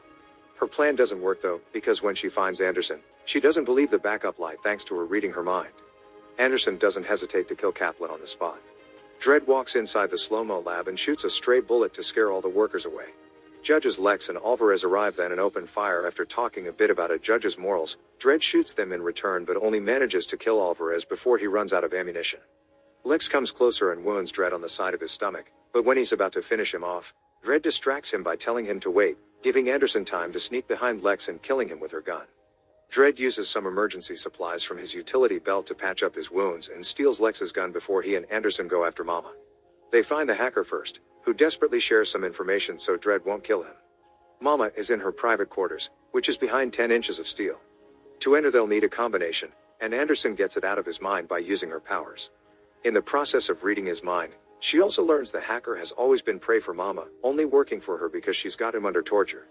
This makes Anderson decide to let him go, which Dredd doesn't approve of because he is a criminal that should be punished. Anderson corrects him and tells him the poor guy is a victim, not a perp. The duo hurries to the last floor, uses the hacker's code to get in, and kills every henchman they can find before they finally make it to Mama, who has put a strange glowing contraption on her wrist. There are thugs in her room as well, and while they do manage to kill them, One of them hurts Anderson in the process. Mama tells Dredd she knew the judges could find her place someday, so she has rigged the entire level with enough explosives to take out the top 50 stories, which would fall on and destroy all the floors under them as well. The detonator is the contraption on her wrist, which is a transmitter connected to her heartbeat. If she dies, the building blows up. Dredd doesn't seem too bothered by the news though. He still shoots Mama on her stomach, then points out they're 1 kilometer above ground, so he's willing to test the transmitter's range. After grabbing a bottle of slow-mo and forcing Mama to inhale it, he grabs her by her neck and throws her down the atrium, dying when her body hits the ground floor, too far away from the explosives for the transmitter to activate them. Hours later, the block's shielding finally opens and the Department of Justice arrives with plenty of backup. When Dredd tells Anderson her assessment is over, she doesn't say a word, she simply gives him back her badge before leaving, thinking she's failed. However, when the chief judge comes over and asks Dredd about her, he says she's a pass. Make sure to subscribe.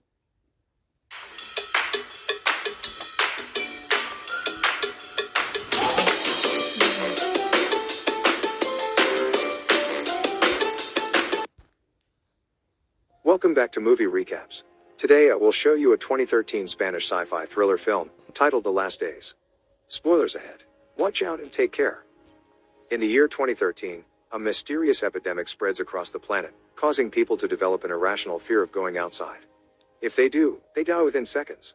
Soon, the streets of every city and town around the world become a wasteland with not a single person outside. Mark Delgado has been living in his workplace for 3 months, surviving on the food from the cafeteria and helping his coworkers dig a passageway in the parking lot that could take them to the subway. One day, he notices someone broke the window of a car to steal a GPS, which makes him quite angry and provokes him into digging more aggressively.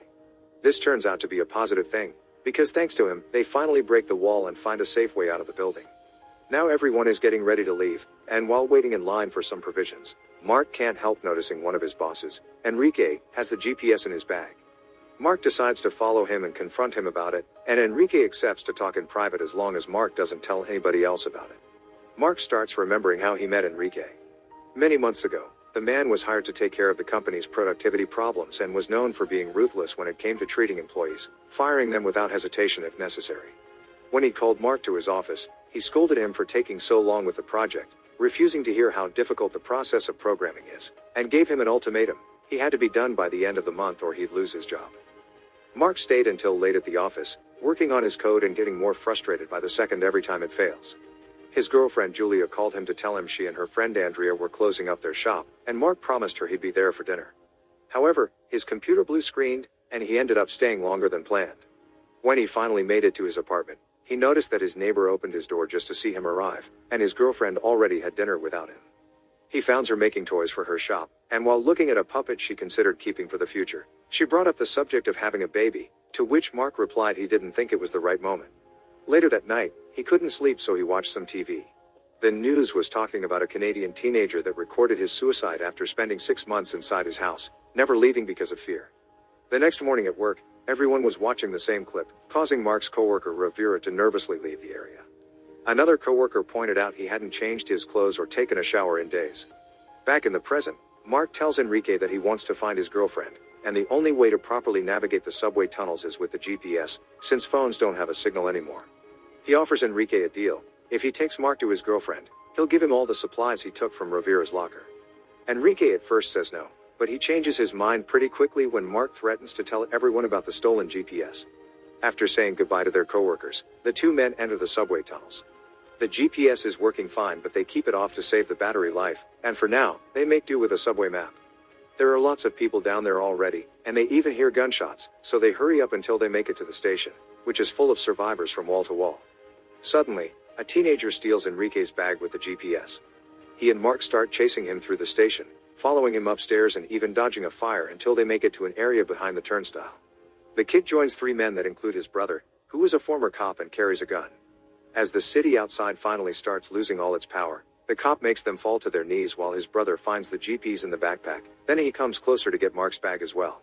When the lights go off inside the station too, Enrique jumps on the cop and struggles with him for the gun while Mark tackles the boy and recovers the GPS after it falls on the floor and gets its screen cracked. With the bag safe in his arms, Mark hides behind a column while Enrique manages to get the gun from the cop and kills him before wounding his partner with a shot as well. Then he joins Mark and together they run away, easily mixing themselves in the crowd thanks to the darkness that has now taken over the place. They stop by the stairs to bandage the cut Enrique has on his hand and to check if the GPS is still working after it fell. Thankfully it does. When Mark sees Enrique is keeping the gun, he thinks he's about to be left behind, but Enrique says he's going to keep his part of the deal. Mark starts thinking about the days before the lockdown again. One morning, when he was leaving his apartment to go to work, he heard a big amount of flies inside his neighbor's place and noticed the door was open, so he went inside to see what was going on. He found the entire apartment filled with trash bags and a putrid smell that made him cough. His neighbor found him and attacked him with a knife, wondering why he came inside when he had never taken interest in him before and didn't even know his name. Mark asked him for how long he had stayed inside, and the man said he hadn't left the apartment in months. He tried to, but he was too scared and couldn't do it. Afterward, Mark went to work, where he saw Rovira being dragged away by security guards after he got fired for having been sleeping in the office and never going home. Mark followed them out as Rovira tried his best to fight back to no avail. The guards dragged him outside, and he immediately started convulsing.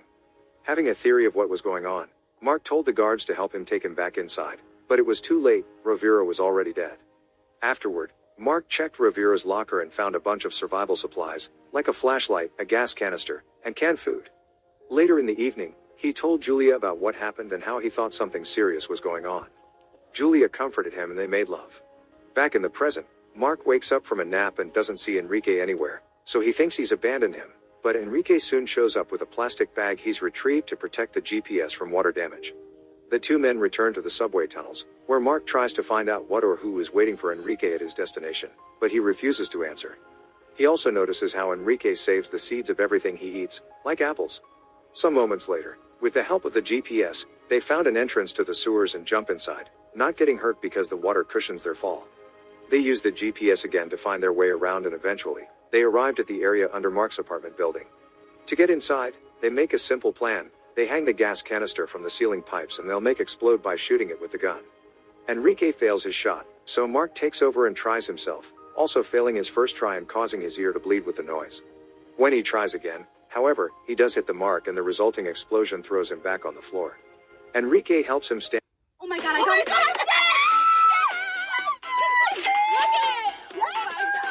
The option and Throws him back on the floor. Enrique helps him stand up and together, they climb the debris and go through the hole to access the building, which just like the station is also filled with refugees. His old neighbor is still living in the same apartment, but the door to Mark's has its lock broken. They can see Anna looking at them through the spy hole and this infuriates Mark, who starts yelling and pushing the door that is being held back by a man speaking in a foreign language.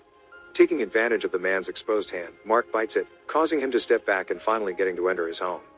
The man threatens them with a knife and Enrique takes out his gun in return, reaching an impasse until the man's wife and daughter show up. The little girl understands their language and explains they didn't have anywhere to go, so they took the apartment because it was empty. After both men put their weapons down, Mark tells them the place is his and takes a photograph of Julia from the wall to ask them if they've seen her, but they swear there was nobody there when they arrived. Afterward, they took a look around the place. Enrique finds no food in the fridge, but there are dead doves being prepared to eat, and an old popcorn bag in the trash can from which he retrieves the seeds. He also takes a kitchen knife with him. Mark, meanwhile, goes to Julia's work table and after finding her puppet, he grabs a drawing the little girl made and turns around the sheet of paper when he sees the name of a doctor on the corner. It's the picture of an ultrasound, because Julia has been pregnant since the last time he saw her and he didn't know about it. Mark starts remembering their last time together. They were watching the news about the pandemic they were calling the panic, which was causing more and more deaths around the world. The government asked the citizens to stay calm and to keep on carrying on their everyday lives as usual, which infuriated Mark. His mood got worse when the news changed to show pregnant women giving birth in awful conditions, and he started to rant about the irresponsibility of it all, which made Julia finally understand that he never truly wanted kids and all his given reasons through the years were just excuses. Upset and crying, she ran and locked herself in the bathroom, ignoring him when Mark tried to talk to her through the door. He left for work then, already noticing how there weren't many people on the streets and the trash was piling up in the cans. A man in the subway was even wearing a mask. When he made it to the office, he called Julia, but it was Andrea who picked up her phone, telling him Julia didn't want to talk to him at the moment. Getting desperate, Mark decided to go back, especially after both the phone and nearby televisions lost their connection. However, as soon as he stepped outside, he started to feel sick, so he had to run back inside and stay there permanently. Back in the present, it has started to rain, so Mark and Enrique help the family gather water by using an old stretcher. Soon people all over the city are using sticks to put buckets and pots under the rain to refill their water reserve. In the evening, Enrique carves 2 spears out of broomsticks, and Mark fills various bottles with the newly acquired water. He also puts Julia's puppet in his bag.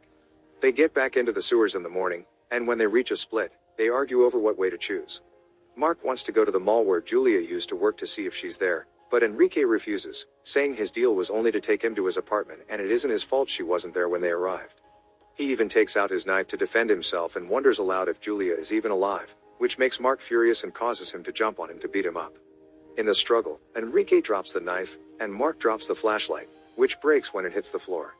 The 2 men break up the fight and Mark demands to know what Enrique has that could be more important than his wife and baby, so Enrique finally confesses he wants to go to the hospital his father has been staying at after he lost the capacity to move because of an embolism. He also tells Mark that he could come with him because once he reaches the hospital, the GPS can be his. After some hesitation, Mark accepts. The duo finds some stairs that take them inside a church. While looking around, they find a lighter and a hip flask with alcohol still in it, so they use both things plus some wood to start a fire. It seems the light has called someone's attention, because they hear some noises nearby, so they grab their spears and go investigate. What they find at the back of the church is quite a surprise. It's a bear, who quickly starts chasing after them. Mark is about to reach the sewer stairs when he notices Enrique has fallen and the bear is on him, so he decides to stay and help. He pokes the animal with his spear to get him off Enrique, who rushes back to their bonfire and lights a torch to keep the bear at bay. This isn't enough, however. The bear is advancing and pushing them towards the doors that would take them outside, so Mark comes up with a plan. He asks Enrique to drop the torch, and when he does, the bear uses the chance to jump on him, so Mark receives him with his spear pointed at him, causing the bear to impale itself on it. Both men can't help laughing when they find a tag that says the bear comes from the Barcelona Zoo. Moments later, they're eating the bear meat that they have roasted over the fire. Enrique thanks Mark for staying instead of escaping with the GPS and admits that before everything happened, he would have fired him even if he had finished the project on schedule. But this confession only makes them laugh again. Enrique also admits that he's worried that without his father, nobody will notice if he dies, and there are some important things he still needs to talk to him about. In return, Mark tells him he told Julia he didn't want kids, but it wasn't entirely true. He was just scared he wouldn't be able to take care of and protect the kid, a fear that has only gotten worse in the current situation. Some hours later, they go back to the sewers and come across a family coming from the opposite direction. One of them is hurt, so they tell them to go with them to the hospital, but they reply with bad news. Rumors said the hospital Enrique's father was at is burned down. Freaking out, Enrique rushes into the nearest door and enters a building, where he climbs the stairs until he reaches a floor high enough to oversee the city and confirm the rumors. The hospital has indeed burned down. Feeling like he has nothing else to live for, Enrique breaks the window with a chair and gets ready to jump, but Mark pushes him back inside and tells him he needs him. Enrique disagrees, so he gives Mark the seeds for his future baby and tells him to leave. After going through the sewers again, Mark finally reaches the mall, which he enters through a parking lot filled with bodies. Ignoring the sensation of being followed, he rushes to Julia's shop, but he only finds the body of Andrea's mother. Getting incredibly desperate, he looks through all the papers and notebooks, but he doesn't find any clues, so he throws it all on the ground with anger and cries until he notices something in the mirror. After cleaning away the dust, he finds a note from Andrea for her mother, saying they're stuck in the supermarket section of the mall. Mark hurries to that area, which has been barricaded so the people leaving upstairs can't come to steal food from them any longer. The men guarding them threaten Mark with a bow, so he takes out a picture he brought from his apartment and explains he doesn't want trouble, he just wants to find his girlfriend. One of the men goes to the back to see if Julia is there with them, and while waiting, Mark sees some shadows moving behind him. Suddenly, a group of people that had been following him comes out, taking advantage of the distraction Mark has created to break into the market and fight for the food. As both groups get into a violent confrontation, Mark enters the market as well and looks for Julia, but finds Andrea instead. She mentions the last day she saw Julia was before she went to the doctor and, after kicking off an incoming attacker, guides Mark towards a nearby exit. However, they get separated when a beam on fire falls from the ceiling between them, trapping Andrea between the flames and the outside world. She opens the doors and Mark encourages her to go out, but she can't bring herself to do it and dies when more of the ceiling falls on top of her. Mark wastes no time and starts running in the opposite direction, only to be jumped on by one of the crazy raiders. He's about to be stabbed when suddenly, Enrique appears and pushes the guy away before helping Mark to stand. This is Bots, a simple app on your mobile phone where you can let bots trade for you within 30 seconds. Stand up as he tells him he knew he'd still need him. The attacker hasn't left though, and he quickly comes closer again to stab Enrique in the stomach. Enrique pushes him away again and is about to impale him with his spear when he notices it's just a kid, so he decides to spare him. Pretending his wound isn't a big deal and he's fine, Enrique tells Mark they should hurry out of the mall before the whole building collapses. They cross the sewers once more until they find a hole in the ceiling that someone else dug, and when they climb inside it, they find themselves in a movie theater. There's nobody around, so Mark approaches the glass door and sees that Julia's doctor's office is across the street. It's impossible for him to reach it like this though, because the tunnel is blocked. Getting desperate, he goes upstairs and looks through the window, trying to see if he can find Julia inside the other building. It takes him a moment, but he does end up seeing her, and when he does, he starts calling her name and hitting his window, hoping she'll see him as well. At first, it looks like she'll never turn around, but it seems Mark's tactic has a good effect because Julia suddenly turns and the couple finally sees each other again and cries with happiness.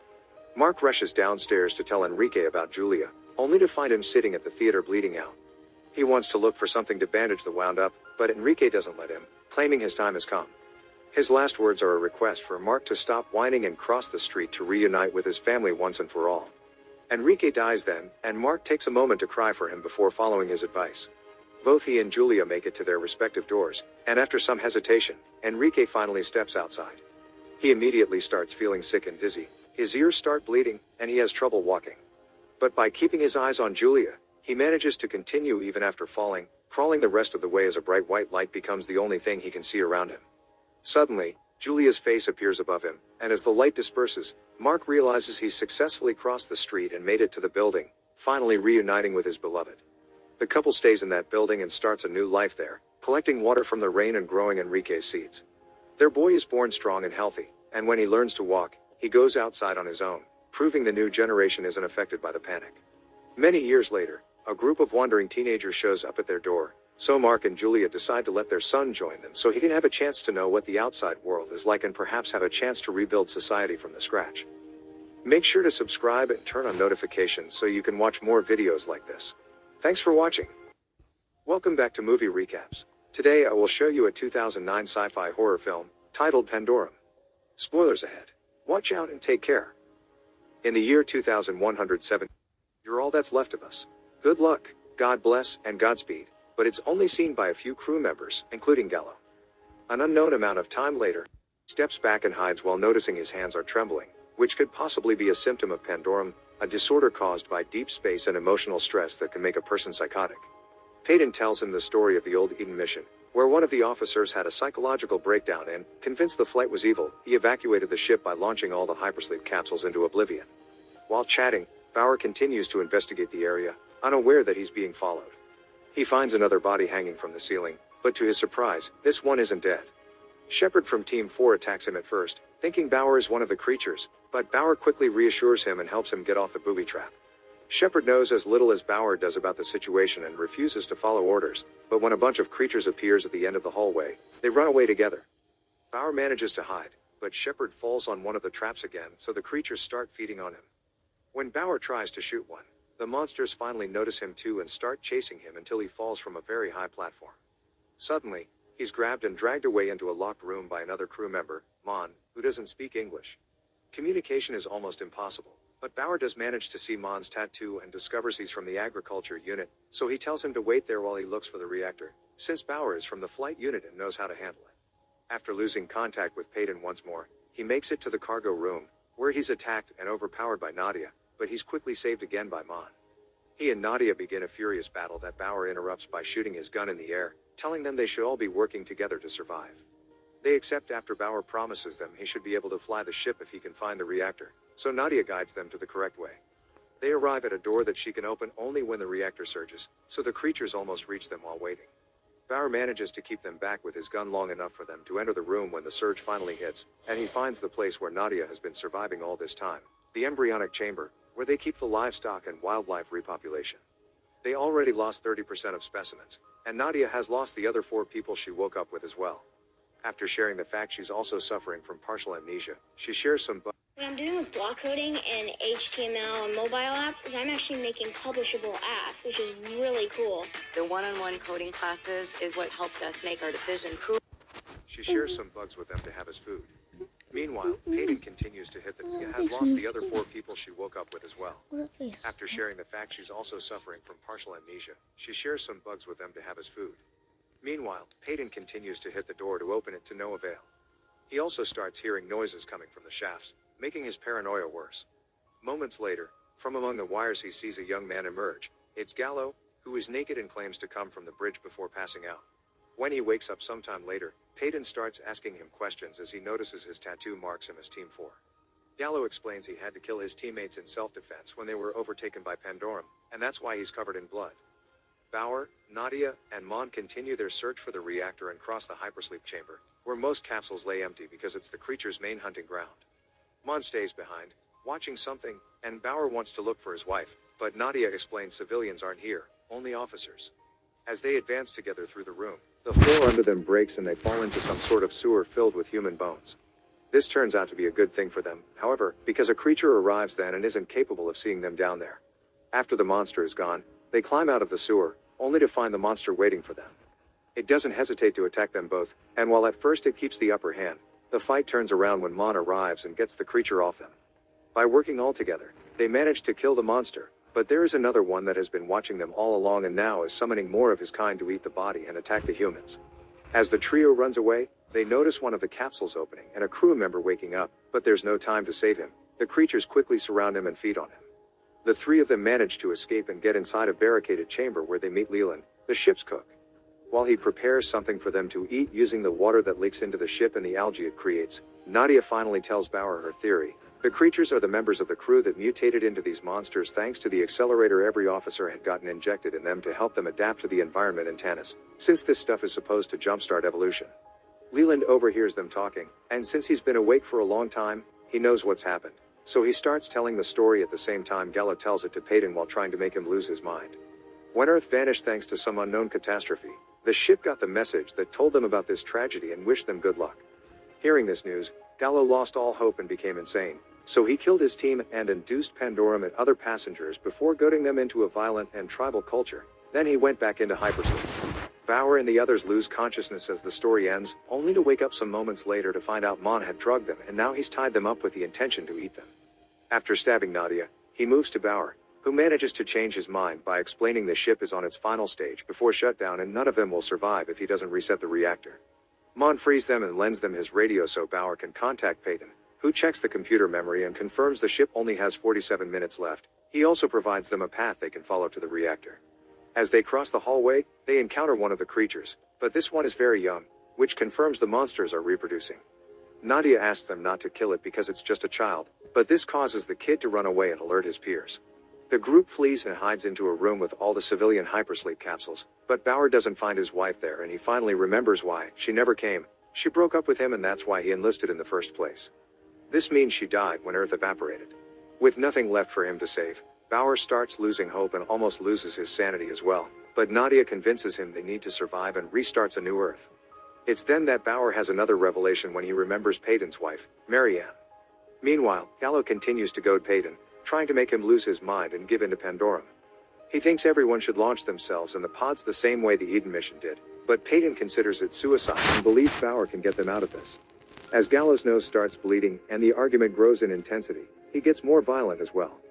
He grabs a sedative gun and threatens Peyton into launching him out in a capsule, so Peyton pretends to follow his orders only to choose hypersleep instead of launching once he is Gallo inside the pod. The team makes it to the reactor room, which is also the place where all the creatures sleep. When they try to cross a walkway it collapses under their feet, and while Nadia makes it to the other side, Bauer falls on a metal beam, and Maud is left holding the walkway so it doesn't drop on top of the creatures. After slowly lowering himself to the floor, Bauer covers himself with monster skin to cover his own scent and carefully makes a good amount of them before a very tough fight. Mon defeats it and kills it, only to find the mutant kid seconds later. He hesitates to kill it, which is a big mistake. The child doesn't think about it twice and cuts his throat open. In the meantime, Bauer and Nadia are following Leland to safety while the rest of the creatures chase them, but the cook betrays them and locks the door behind him so he cannot be caught. Now the power is back. Peyton finally manages to open the bridge door right before Gallo escapes the pod and, after some struggling, injects him with the sedative. It is then that Peyton's memories completely return and he realizes what has been going on. He isn't Peyton, he is Gallo, and the man he's been talking to was a hallucination of his younger self. Peyton had been one of the crew members he killed, and since Gallo took his capsule, he thought himself to be Peyton because of the amnesia. At that moment, Leland arrives at the bridge and pretends to be a friend of Bauer's, but Gallo doesn't care. He simply kills him by injecting a sedative into his eye. After they manage to force the door open and leave the creatures behind, Nadia and Bauer make it to the bridge as well. where Bauer recovers his gun from Leland's body and rushes to the computer to open the flight log, which reveals 923 years have passed since the mission started. Gallo reveals himself then and admits his lie, which Bauer had already discovered, before opening the shutters on the ship's window to show them as all black. Not a single star could be seen anywhere. Having lost all hope, Gallo tries to goad Bauer into insanity as well, speaking of the lack of God and law which equals absolute freedom. However, Bauer believes in having law and order, so those words make him react and he jumps on Gallo, ready to kill him, when Nadia interrupts him with a very important discovery. There are bioluminescent creatures floating around them. They finally realize the ship landed on Tanis 800 years ago and it's now lying on the bottom of the ocean. Gallo takes advantage of the distraction to jump on Bauer and try to kill him, but Nadia comes to the rescue and they start to fight. Since she's still hurting from Leland's stabbing, Gallo easily overpowers her, so Nadia tries to get Bauer to help her, but he doesn't hear her. Now it's him the one having a hallucination, so instead of shooting Gallo, he shoots the wall, believing the mutants are coming. The shot breaks a window and water starts pouring into the ship, killing Gallo and any remaining creatures. Nadia and Bauer manage to get into one of the flooded pods, and since the air isn't enough for both of them, Bauer puts the oxygen mask on Nadia's face as the computer launches over 1,000 capsules, including theirs, when it detects the emergency. Bauer and Nadia surface near a beach moments later, and together they watch all the other pods make their way up as well, which means now they have enough people with them to start rebuilding a new Earth. Make sure to subscribe and turn on notifications so you can watch more videos like this. Thanks for watching.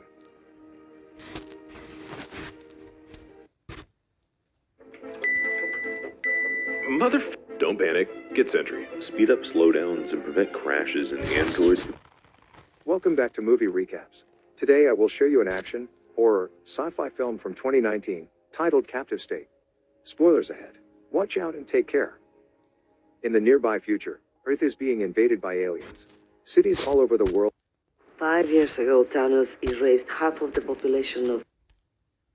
We've actually already seen that happen. That's kind of what's going on during this classic Guardians of the Galaxy scene with Eson the Searcher using the Power Stone. When the collectors explain the history of the universe, the history of the Infinity Stones, he shows Eson the Searcher, a member of the Celestial Host, what it used to be before Avengers Infinity War, with 7 days left. The Eternals movie jumps all over the timeline like ancient history to explain how the Eternals were created, but in present day, most... Well, I suppose that's one way to get me to care about this movie. Hello, Internet! Welcome to Film Theory, where we've always been with you, watching, guiding, making you cringe, and seeing you accomplish wonders. Like that time that you managed to pick up the phone without screening the number first. That was truly miraculous. So get this, Eternals is the last MCU feature film to not be a part of an and beyond. 10th place. Ooh, by a lot. Wow, not great. Gotta follow that one up with a banger so the channel doesn't die. Fire up a Spider-Man! Anyway, regardless of quality or public response, it legitimately makes Eternals pretty darn special. Add to that the fact that it was written and directed by double Oscar-winning director Chloe Zhao, a self-described Marvel Comics fan who was originally approached by Marvel to direct Black Widow, but after passing on that project, sold them her own pitch to make this movie. Again, pretty cool. You'll notice, however, that one key thing I'm avoiding talking about, and that's the plot. Because, well... I don't get it. And yeah, that about sums up a lot of the internet's initial reactions to this movie days after its release. This is a weird movie that takes a lot of risks. After all, this is a movie that's full of philosophy, morality, and the nature of human existence. And usually if someone in a Marvel movie asks, why are we here? The answer is obviously to punch that bad guy. And then they do, and then Spider-Man makes a movie reference, and one of the older guys with goatees does the sarcasm reaction. And then one of the funny, sincere characters does the deadpan reaction. And one of the serious mother figures goes, ugh,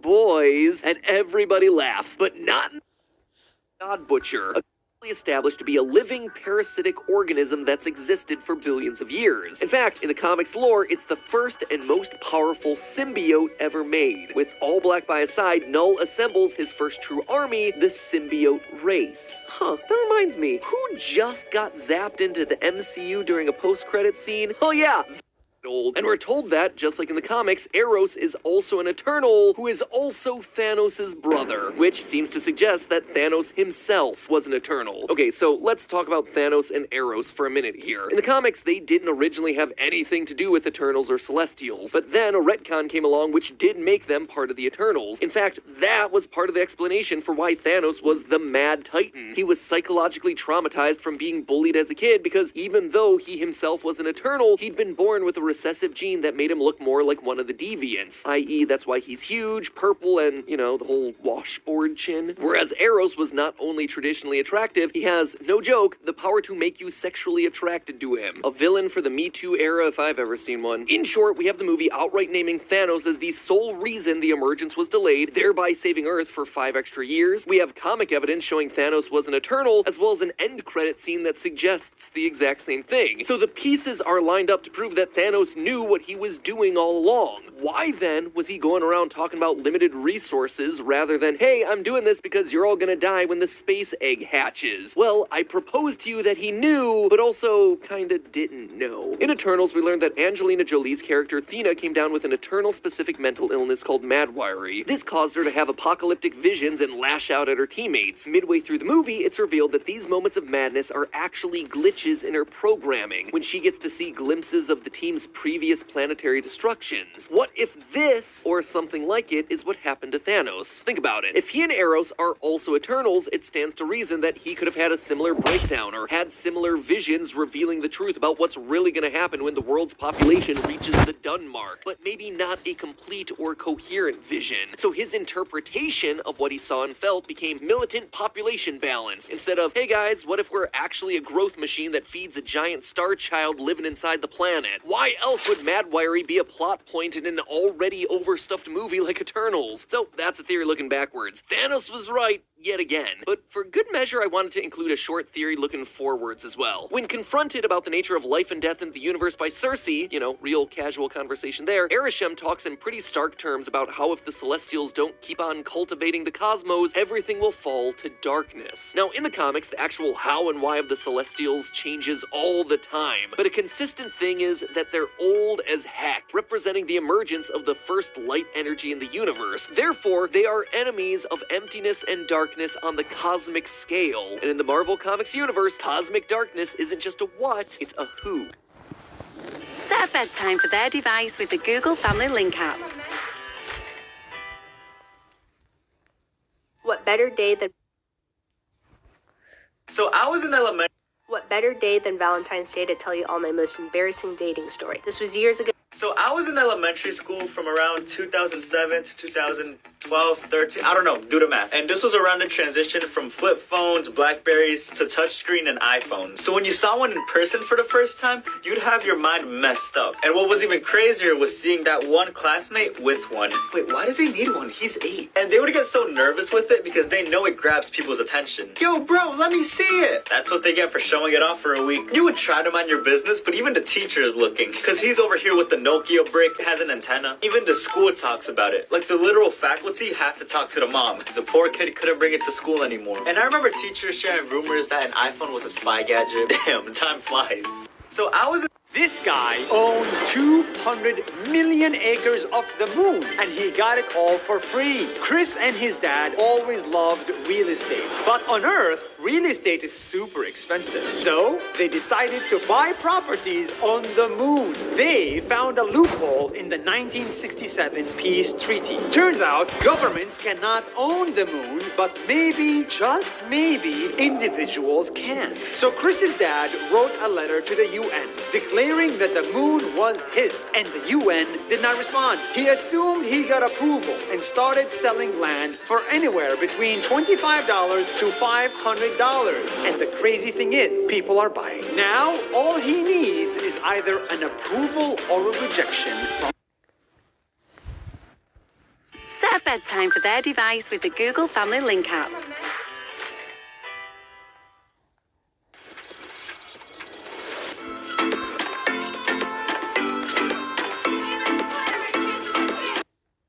What do the Abomination and the giant wolf Fenris have in common? No, it's not the fact that they both just got utterly wrecked by the Hulk in combat, though that's also true. But what I'm talking about is how they're the only two villains in the MCU that were able to draw blood in their fight with the Hulk. Yeah, that's right. Tough luck, Thanos. What is it that Whiplash said? If you could make God bleed, people would cease to believe in him. But IDK, I still have my Hulk shrine in the back of my closet, even though he's bled twice. But just how exactly did these villains hurt Hulk? And what could it mean for the future of our hero and these two villains? Let's discuss right now. What are you, crazy? Yes!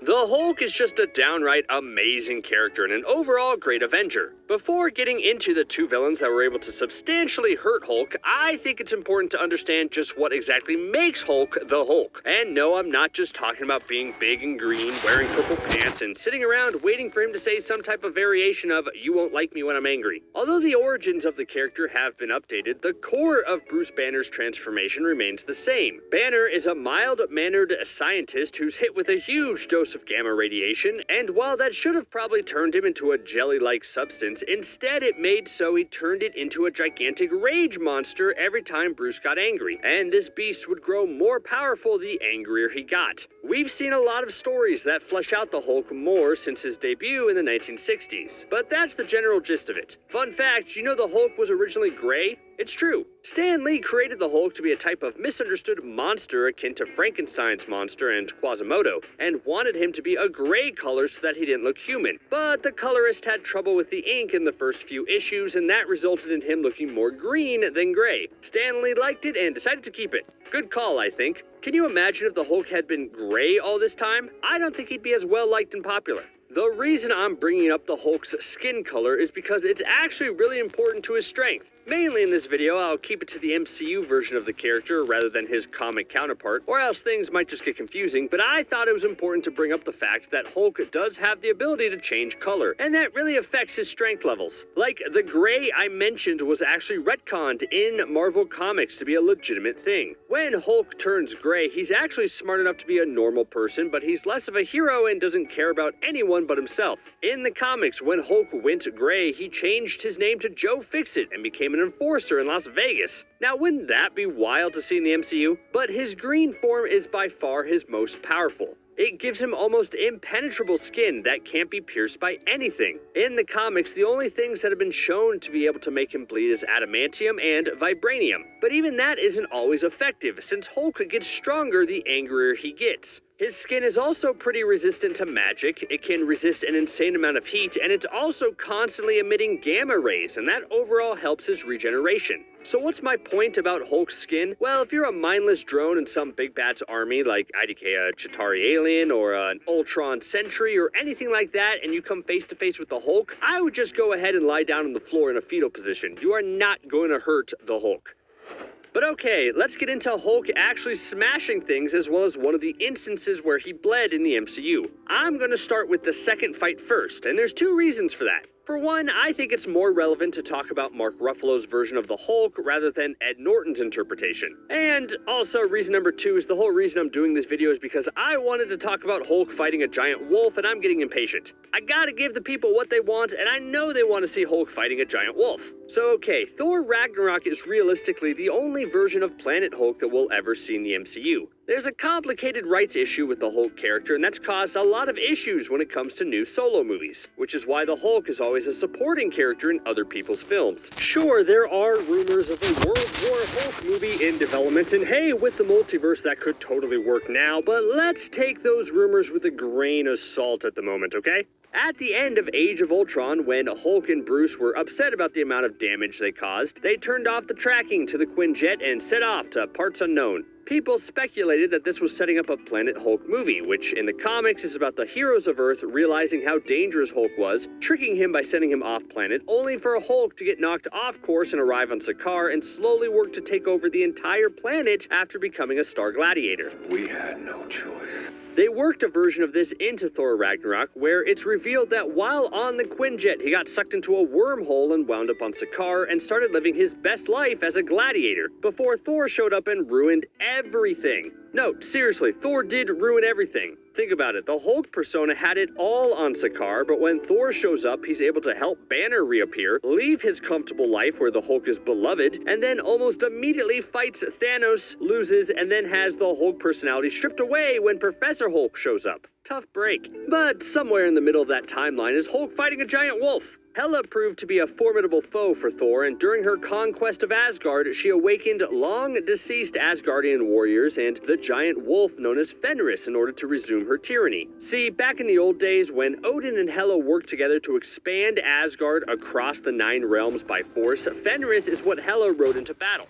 Yeah, that would be intimidating. Like, I'm already scared of Hela's antler things, but having her on the back of a giant wolf? Yeah, I'd give up almost immediately. But what's scarier than a giant wolf? How about a giant zombie wolf? Hela resurrected this beast almost immediately, and it helped keep the living Asgardians in line. And there was only one hero who could take it down, the Hulk. Now, the build-up to Hulk versus Fenris is either one of your favorite moments in Thor Ragnarok or one of your least favorite. Bruce Banner gives a big, dramatic speech about how everything is going to be alright, and then that's immediately undercut by Banner's limp body smacking himself onto the bridge like a wet noodle. But no worries, Hulk soon arrives and the fight is on. Set to one of the 10 best fighting songs ever, Hulk and Fenris trade blows, and it eventually leads them off the bridge and plunges them into the water below. Now this is interesting.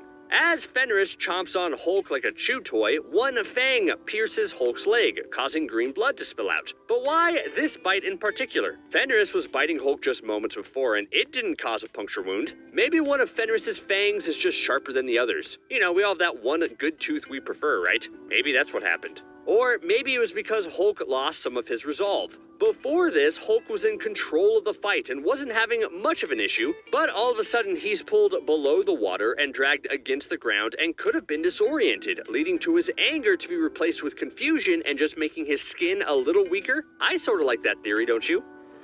Or maybe Fenris's fang is just a powerful undead artifact capable of hurting the Hulk. You know, kind of like a basilisk fang and a Horcrux in the Harry Potter world sort of thing. If that's the case, then Fenris is extremely valuable. But what happened to the wolf? Well, she didn't have the best experience fighting the Hulk. Although the fight underwater seemed to be going the female wolf's way, one punch from the Hulk changed everything, sending Fenris flying over the side of Asgard and into the depths of space. Now, it's easy to say that the wolf perished here, but here's the thing. It already was a zombie. It doesn't technically need to breathe in space. The rest of Hela's army, known as the Berserkers, were all destroyed when Asgard was destroyed, but technically Fenris's body should be floating in space somewhere. Now, the wolf was brought back to life using the Eternal Flame, and I'm not sure the rules of that artifact. If the Eternal Flame is destroyed, does that mean everything that was brought back using it is destroyed as well? Kind of a cut off the head, the body will follow type of thing? It's all very unclear. More than likely, Fenris is a goner and will never see the wolf again, but here's a fun pitch. Imagine that Thor Love and Thunder starts with Gore the God Butcher, played by Christian Bale, around the area of Asgard when it explodes. And then he sees the wolf floating around in space afterwards. Now, if the wolf is still alive, Gore could train it and have a powerful ally.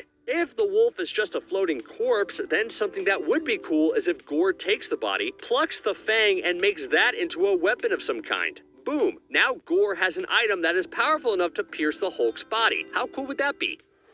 Let's go back in time a bit to the very first huge Hulk fight in the MCU. Back when Bruce Banner looked like Ed Norton and Betty Ross was an important character. Yes, I'm talking about the Incredible Hulk, and I just want to say right now, I think the design of this first MCU Hulk is better than the Ruffalo design of the character. There, I said it. Anyway, Hulk fights Abomination in the final fight, and most of the time seems outmatched. Abomination is just a seemingly stronger, more grotesque version of Hulk, and while Hulk displays some impressive and creative moves in this fight, mainly destroying a cop car to make himself a pair of fighting gloves and doing a sonic gamma clap to stop Betty's helicopter from exploding, it doesn't matter because Abomination seems stronger. A key feature to Abomination are the sharp bones that protrude from his skin that seem to grow bigger the angrier Abomination gets. And these bones are the mainly destroying a cop car to make himself a pair of fighting gloves and doing a sonic gamma clap to stop Betty's helicopter from exploding, it doesn't matter because Abomination seems stronger. A key feature to Abomination are the sharp bones that protrude from his skin that seem to grow bigger the angrier Abomination gets. And these bones are the perfect weapon to hurt Hulk. It's probably because the two of them are so similar. But when Abomination has Hulk on the ropes, he drives an elbow spike directly into his left pec muscle, making him bleed. This is interesting because it looks like the scar from this is in Thor Ragnarok, but not in any other movie. So that seems like Taika Waititi wanted to maintain continuity when every other director was just like, nah, who cares? But Hulk getting stabbed here actually causes him to do what I think is considered some pretty smart deductive reasoning. One of the final moves Hulk performs in the Abomination fight is pulling a bone out of Abomination and then using that to stab Abomination himself. Pretty smart deductive reasoning. One of the final moves Hulk performs in the Abomination fight is pulling a bone out of Abomination and then using that to stab Abomination himself. He might not have known this was effective if Abomination didn't stab Hulk first. And while fans have been clamoring for more Abomination since 2008, it was only until the recent Shang-Chi that the villain finally returned. And the way Shang-Chi played out, we're definitely seeing him again. Trailers suggested that Abomination and Wong were fighting each other in some type of tournament, but the truth was that those two were actually working together in some capacity, meaning Abomination might be a little more under control and not as much of a bad guy as he was. And we know that Abomination will be back in the She-Hulk TV show, which is great news. Abomination has proved to be the only villain that's still definitely alive to hurt Hulk on a purely are returning in the She-Hulk TV show, and although Disney has a Hulk should now be a Abomination and Fenris are the two villains who have caused physically the most damage. I guess we should discuss some of Hulk's other fights as well, because as we know, not all wounds are physical. While Thanos didn't necessarily make Hulk bleed, the Mad Titan did beat Hulk so badly that it made him not want to come out and fight. Like, sure, the Russo brothers said that the Hulk not coming out for the rest of Infinity War wasn't because Hulk was scared, but rather because Hulk didn't want to fight Banner's battles anymore, but that seems not necessarily true in regards to how those scenes play out in the movie. Yeah, I know, original plans had Hulk bust out of the Hulkbuster armor at the end of the fight, but that didn't pan out. But I'm just going off of what we saw in the movie. Anyways, the Thanos fight was interesting. Don't panic. Get Sentry. Speed up slowdowns and prevent crashes in Android with just 5 lines of code.